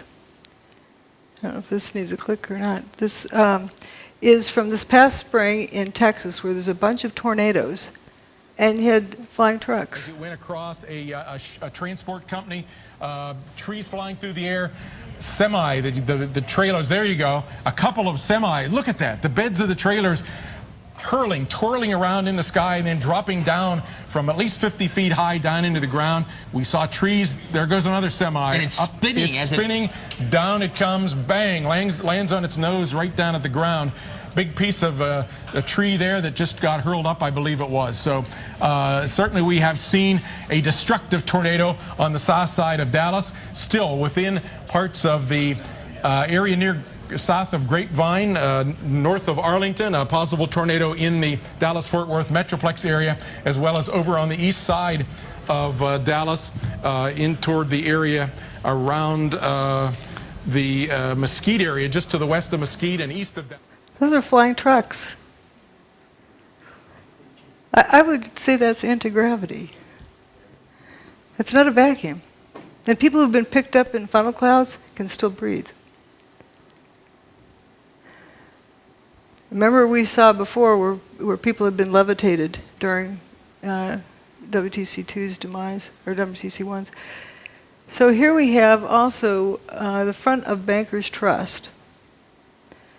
This was the only non-WTC building that was severely damaged. It wasn't destroyed that day. They actually repaired it. Once they repaired it, they started taking it apart. Huh? They got it down to this level where they had repaired it in deconstruction there. When they got it down to that level, that's the area that had been repaired. It looks like it's been at the bottom of the ocean for 100 years. Extreme degradation, and it makes one wonder, was the building continuing to disintegrate, and that's why they had to take it down after they repaired it. And it took them 10 years to take it apart.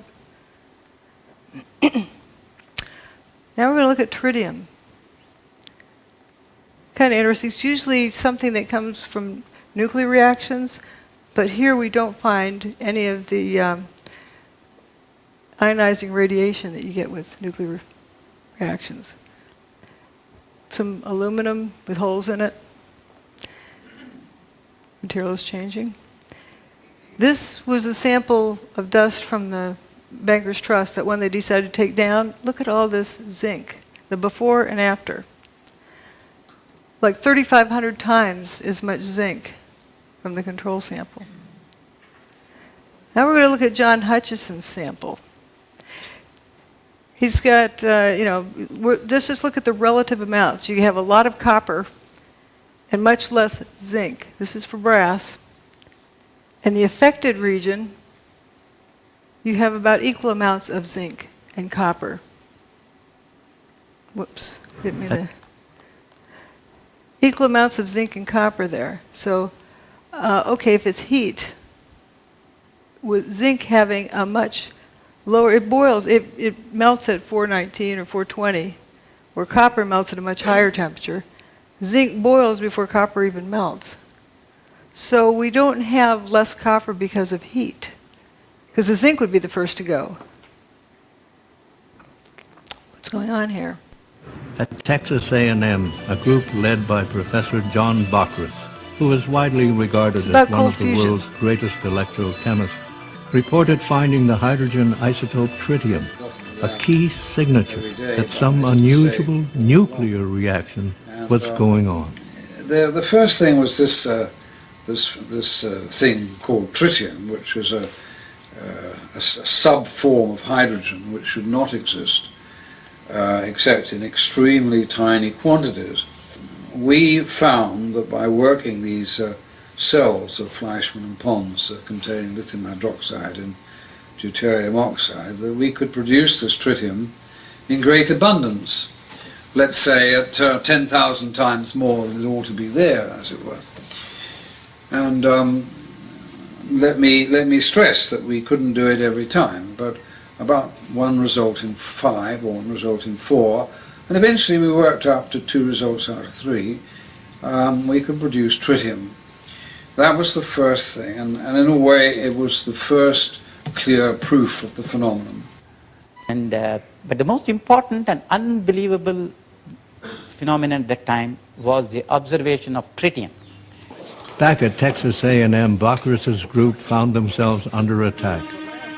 Science magazine writer Gary Tobbs wrote a stinging article that insinuated that someone in the group had spiked the samples with tritium. Although unfounded and eventually proved untrue, the allegation effectively dampened Bockris's remarkable claims. But I think the main part was that I had done work which was against the paradigm, and that was what they were really upset about. The people had laughed at it and said, "What the heck are you doing, trying to disprove the laws of nuclear physics?" And of course, that's exactly what we were doing, and succeeding, you see. The tritium work was the first indication to me that there was a reality, and then Claytor at Los Alamos also got positive results, and so did Howard Menlove. And they're people that I respect and could talk to personally. It became fairly clear that there was a very strange phenomena occurring here. There are also, in similar experiments sometimes, and rather dissimilar experiments sometimes, evidence of an anomalous nuclear process. However, it is conceivable that there may be a process even more powerful than nuclear reaction that physics does not yet understand. That is the mystery of cold fusion. Yet as early as 1992, cold fusion experimenters began reporting unusual appearances of trace amounts of different metals such as copper, silver, chromium, and zinc when examining their spent cells. Rechecking for possible contamination, scientists like Bockris and Miley confirmed that indeed new metals and isotopes were being formed, transmuted, during the process which produces excess heat. Kevin Wolf made many measurements of tritium. Then he got some even more astonishing results as early as '92, which were these transmutational results, the metal forming another metal inside the electrode, you see, which was super anti-paradigm. There's that dreadful word alchemy, which we mustn't use, but it was a form of that in a way, that it was creating new metals, you see. We see transmutation phenomena. We see helium-4 production. We see a range of methods of getting the excess heat. The writing is on the wall. The fossil fuel age is about to end. The sword of this panel's condemnation struck with speed and brutality, ignoring the facts in a blind rush to judgment. Hot fusion physics people have been very vigorous in their denunciation of this being called fusion. Right away, reports came in of excess heat, much too large to be from any chemical reaction. Laboratories from Texas to India confirmed the presence of tritium, a vital determining feature of a nuclear reaction. Within 2 or 3 weeks, we got the first results, and several groups started saying, yes, we are seeing excess heat, and but the most important and unbelievable phenomenon at that time was the observation of tritium. This was a discovery perhaps as significant as the Wright brothers' first flight at Kitty Hawk. There are also, in similar experiments, evidence of an anomalous nuclear process. In the free-for-all that followed the cold fusion announcement, hot fusion proponents drew the specious conclusion that cold fusion must work like hot fusion. If Pons and Fleischmann are alive, they contended, then their results must be faulty, since the neutron radiation from the fusion reaction would surely have killed them. They refused to consider that another form of the same process might be at work. In the years that have followed, the cold fusion process has repeatedly produced not only heat energy, but also nuclear byproducts such as tritium and the ash from a nuclear reaction, that all-important indicator of nuclear fusion, helium. It's clearly not possible to produce helium from a chemical process. The only possibility that remains is that the helium is produced by a nuclear process. If the helium is produced by a nuclear process, then necessarily there will be an associated release of heat. Having seen the effect with my own eyes, the claims from a few that this is impossible, inconsistent with all known laws of nuclear physics, these suggestions are in fact irrelevant. I thought that well said. But notice how important the tritium was in this, and they thought it was a fraud because they didn't find the other things that usually go with fusion, with hot fusion. There wasn't the ionizing radiation, but there was transmutation too. Now let's look at some of the samples that were collected from the WTC. You have a variety of all sorts of strange things in the air. And if you look at the melting or the boiling temperatures of these things, there's no rhyme nor reason to the amount of the quantity. It isn't that the things that boil at a lower temperature are more prevalent. What is even more bizarre is that organic material was also found with this, which shows it was not from a high temperature process. Now we get to the most exciting slide. This is from leaky nuke plants, what they pollute into the waterways. The amount of tritium, this is exponential, logarithmic actually, and it's a very high number. This is what is produced in the cell with cold fusion. This is what was found in the basement of WTC-6. You know, the one with all the cylindrical cutouts in it. And this is normal background. What I use the Great Lakes for normal background. And this is from atmospheric nuclear bomb testing. You can see over time it's decreased.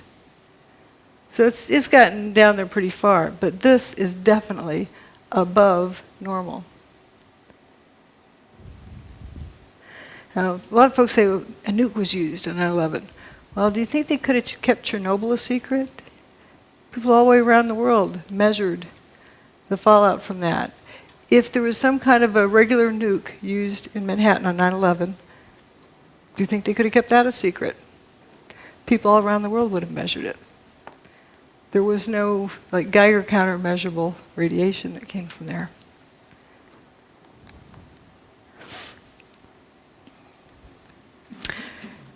Here are some relative numbers. If compared to what was measured at the World Trade Center in terms of tritium, the background levels are 1/50th. What was measured with cold fusion is 50 times that, but that was in a cell. Keep in mind, the World Trade Center had fire hoses on it, The hurricane rained on it. It was diluted down somewhat. Leaky nuclear plants have 18,000 times that.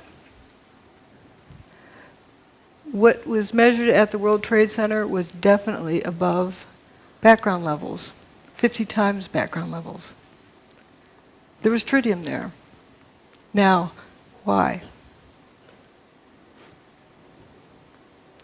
Seems to have a lot in common with cold fusion. Some other categories we didn't look at, the so-called jumpers. Uh-oh. There he goes.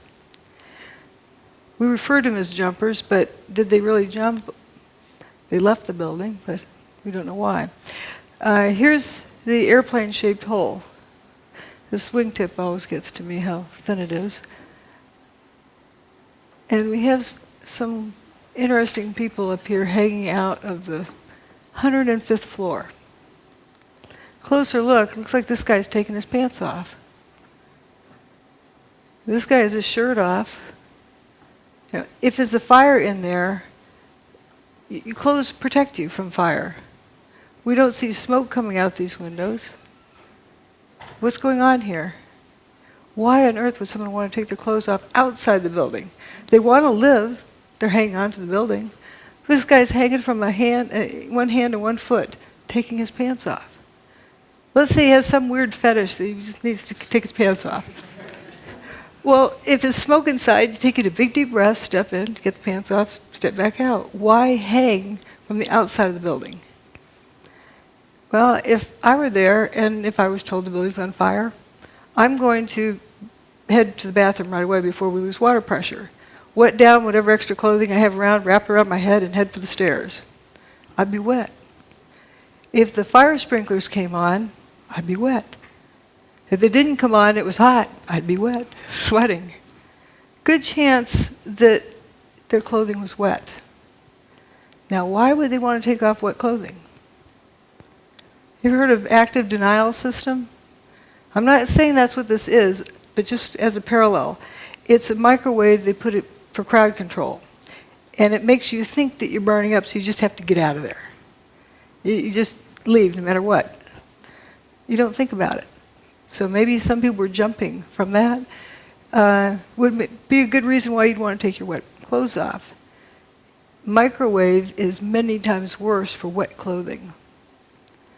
I don't know if that's what it was, but it's consistent with something like that going on inside the building, but not outside the building. And we do know the building was turning to dust inside for the hour before its demise. There's people who say it was thermite. Okay. What? Reports of it, as well as evidence of it in other ways. But there's a cute story about a new probationary officer, first day out of school for being a firefighter, and he's supposed to stick with his boss. And they get up to some place, and the boss says, "All right, everybody, drop everything and go down a few stairs." And they get down there, and then they eventually start going back up again. And the boss says, "Well, where's your mask?" "Well, you said to drop everything." So, but the poor guy. So the boss said, "You get out of here." So here's this firefighter making his way down the stairs. He gets down to the third floor, and 100% of the light is blocked out because he described it as having been turned to dust. He knew it wasn't smoke because he could breathe, but the floor had turned to dust. It was completely filling the air. There's a lot of stories similar to that. Now, there were folks who somehow believed that thermite had something to do with it. Well, let's see if we can make some. You have a steel structure, the towers, with aluminum cladding. Let's see if you grind them up. And you end up with rust and aluminum powder. You know what that is? Thermite. Those are the ingredients of thermite. So those ingredients are going to be there anyway. But what does thermite do? Well, here's a test of thermite here. Welding a railroad track. Blinded by the light. There was something missing in Manhattan that day. People weren't blinded by the light. You know, if there was nukes that went off, people would be blinded by the light. That's how they weld Earthworks.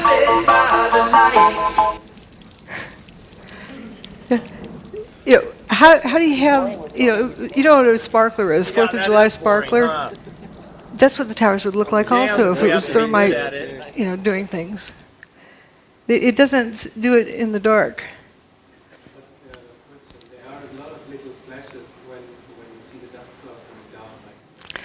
Right, but it's not like, you know, thermite.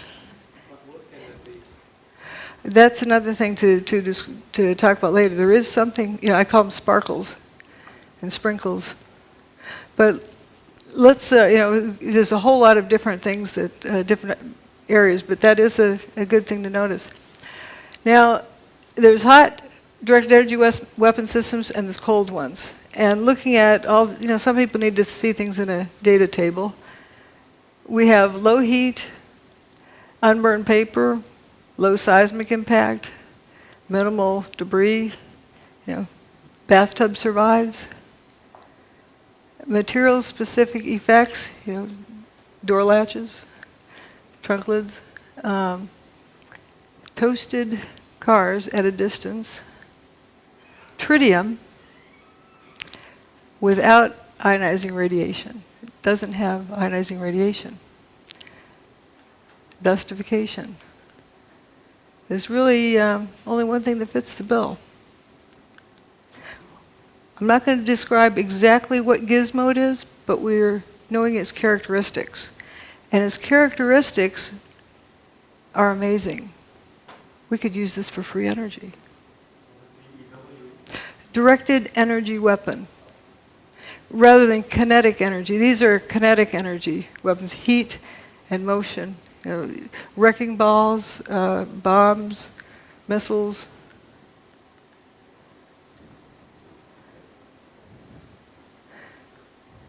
This is from 1989. Science by Press Conference. This Is it a Stevie shortcut Jones. to fusion energy? I don't want to disappoint anyone. I think I'll put my read my lips answer here, and then I'll carry on. I think that'll become clear why I'm saying that. Can you read my lips on that back in the back? It says no. Energy is a long way off. That's why I say no. This is our result. It's just way off. It's I think a door that's open to us, but really a door on physics more than on energy. Geophysics in particular could be an interesting area. Don't go there, don't research there. But then he calls for a vote, and he holds up his hand. Let's vote to destroy the careers of Pons and Fleischmann, and vote that it's not science. Why I'm bringing this up is we want to be sure this doesn't happen again. Here, he raises his hand. Department of Energy funding. And we have Steve Koonin, who was just appointed by the first administration of Obama to an undersecretary of the Department of Energy. And these guys are thinking about raising their hand. Oops.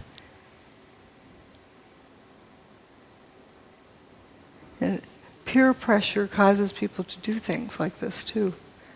If everyone else holds their hand up, you start holding your hand up. You don't want to be caught not holding your hand up. But they're determining science by vote. Opportunism, Jones insisted on going public quickly with his opportunism. Jones insisted on going public quickly with his opportunism. Jones insisted on going public quickly with his opportunism. Jones insisted on going public quickly with his All right, let's stick there. Now let's look. The building turned to dust. Something did that. People say, well, you don't know of a technology that did that, so therefore it didn't, happen. Wait, you start out with determining what happened first. It's very important because if you start out with what you know, you won't get there because you've never seen this before. But we know it happened, so therefore there is a technology that exists that can do this. That technology can also be used for free energy. Now let's vote on that. The tower's gone. So if this is more of determining facts, did they mostly turn to dust?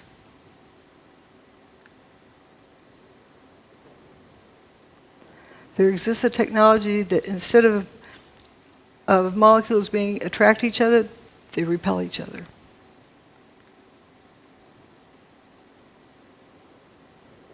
What happened is not impossible because it happened. This is another Charlie Pound song about gatekeepers.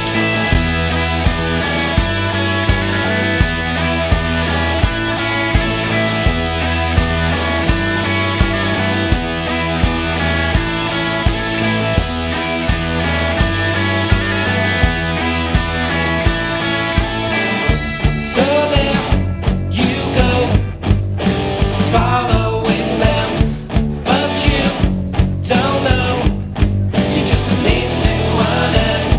The truth you seek, they want to hide, that's why they keep you close by their side. They're the gatekeepers, they hold all the keys. They're the gatekeepers, information disease. An opportunity lost.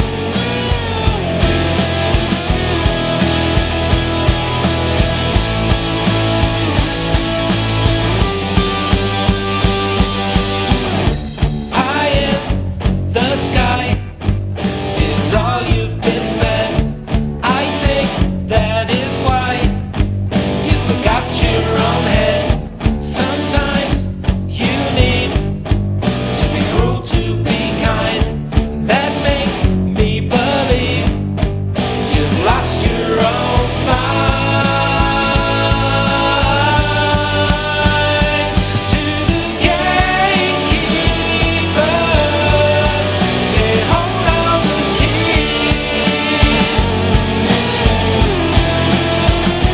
They're the gatekeepers, information disease.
All the data says that some form of directed electromagnetic energy was used to basically break down the materials of the World Trade Center. And the connections that Jones has between the cold fusion experience that everybody can read about in Dr. Malov's book and with what's going on right now with the 9/11 situation, it's just a mirror image of him muddling up and then, trying to get public opinion against, whoever his target is. In this case, it's Dr. Judy Wood. In the previous case, it was Pons and Fleischmann.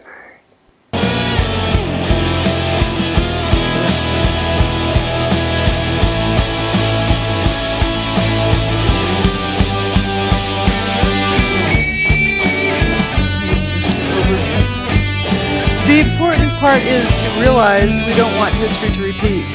People tend to mindlessly follow the herd. Remember about the problem with groupthink. You think that this person knows what they're they're talking about, and everybody joins in, and look what it cost us. That was 1989. And it took 20 years to somewhat vindicate Fleischmann, but it was too late. And we don't want that to happen again. And it's very important for each one of us to hang on to our own thoughts.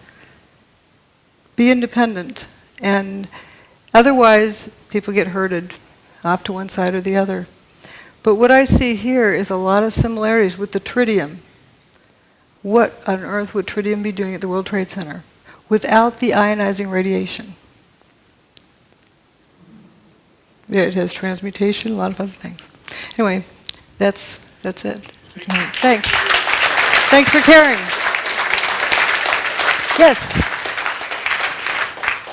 You haven't gone into about the airplanes. How do you explain that? Well, good question. As I like to say, the towers turn to dust. Airplanes can't make buildings turn to dust. Real airplanes can't, and neither can fake airplanes. So they're a distraction. But often people are, they've been taught that there's airplanes that hit. What happened to the passengers? What happened to the airplanes? I don't get into that because it's such a distraction, but it is an interesting question. What happened to the airplanes? Joey Moore, that flight attendant who flew out of Boston that morning, he saw the flight attendants for Flight 175. That was the last time he saw them. The flight attendants that were on 175, he saw them that morning in Boston, the ones that supposedly ended up in the South Tower, that plane, Flight 175. They didn't really go in the plane. Yes, but he doesn't know where they went after that. We don't know. I think that's a different topic. What I'm talking about here today, I'm presenting evidence of what happened. Not theories, not ideas, but evidence. And that evidence, the silver lining in that horrible cloud, is that it is a demonstration of free energy technology. I don't disagree with you on that. And that is what I am talking about here today. I'm not talking about people's opinions and... I wanted to make the point that Dr. Stephen Jones, he lives in a neighboring town of mine in Spring City, Idaho, Utah, is a good friend of mine and of my parents. They're actually in an intentional community together, so I've got a very tight connection with him. And what I've learned today and yesterday about Stephen Jones is very troubling to me, and basically plays the role of a decoy, don't look here type of thing. And the reason that that's supported is because he has this evidence and he has not gone with it. It's, to me, blatantly obvious. So I commit to you that I will sit down with my good friend, Stephen E. Jones, who he knows me inside and out. And I know, not inside and out, but we know each other really well. And I'm going to be sitting down with him in person with this book in hand, and I will say, Stephen, why don't you go with this story? Because this is very, very, very obvious. Yeah. And I will then report on my conversation, and I will either explain where the mental disconnect is on his part, that he didn't see this, now he does, or that he is indeed the decoy, and he's trying to divert attention as a government plant to get us to look the other way and not see something that we should be seeing that she's pointed out. Well,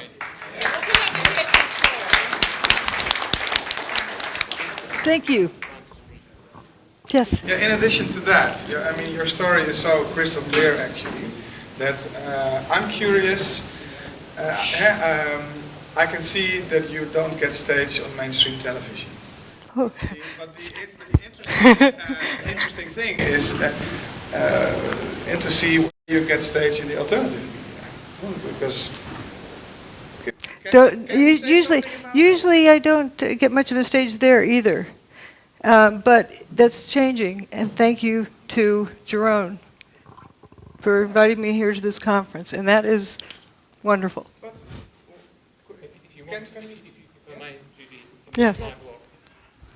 Yeah. If you want to read my book, that will give you a catalogue of how Judy has been excluded from the alternative media with the evidence showing exactly who is responsible for that. He's documented it since 2006. You can download my book to a Kindle, an iPad, and actually also a free audiobook from my website. I'll mention this tomorrow, but anybody who wants to download that tonight, they can even get a free audio version because some kind lady in New York decided to do an audiobook of my whole book, 370 pages. She took it upon herself to do it, so it's now in a completely accessible format for anybody that wants to read it free.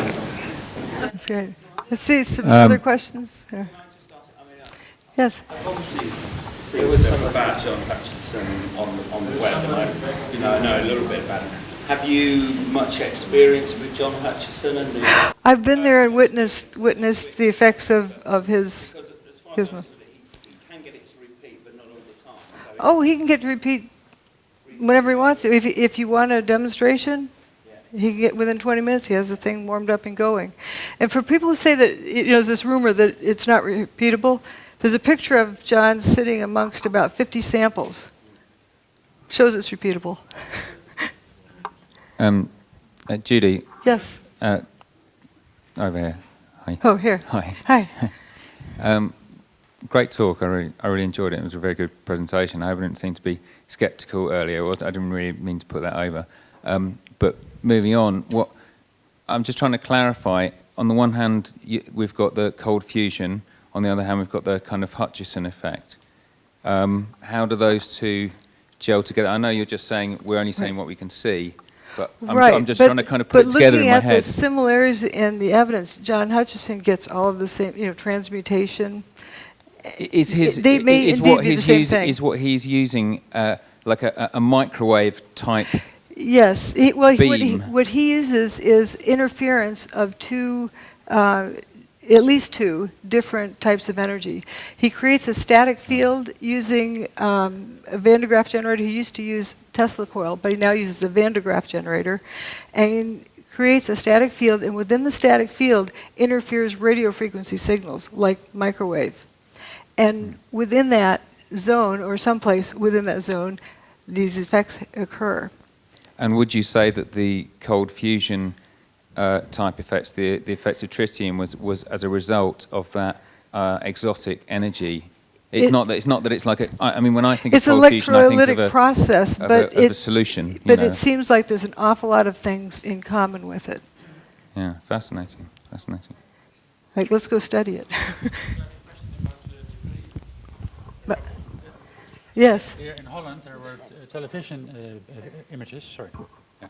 Here in Holland, there were images on television for weeks on to go with all kind of trucks transporting rubble from ground zero to another place. It went on for weeks on television here. So that gives you the impression there was It actually went on at least debris. till 2007. I was visiting the site in 2007, and there were trucks coming going then. They were bringing dirt, stirring it around, scooping it up, taking it out, bringing in more dirt. Looked like potting soil, really rich dirt. And a lot of it, coming in, going out, coming in, going out. And if you look at what was there, I don't know if you saw my first presentation, that there's this lack of rubble. And Peter Jennings from the studio, talking to George Stephanopoulos on the scene, George, we've been wondering, where's all the rubble gone? Oh, talking to a volunteer, Robert Galinsky, explained it all fell down into the ground, was pulverized, and evaporated. It wasn't there. Yes. Yes. It seems to me that you're focusing a lot on the main two towers and around, but on the fact that Building 7 was actually demolished or whatever 7 hours later changes any logical to explain what they pretend to say that happened. How this other building, 5 hours later, is going to end up coming down. And then also, you didn't mention anything about the one plane that supposedly hit the Pentagon. I'm talking about what happened at the World Trade Center. For you specifically don't want to get into. Well, I'm staying focused on this. There was the most amount of evidence available for this. Also, there was a report which gave me a legal avenue to go after the contractors on the NIST report. What about Building 7? You don't seem to. I covered it also in the earlier talk. There's a whole lot of similarities with it. It was turning to dust throughout the day internally. And you saw an enormous amount of material pouring out of the building, one face and one face only for most of the day.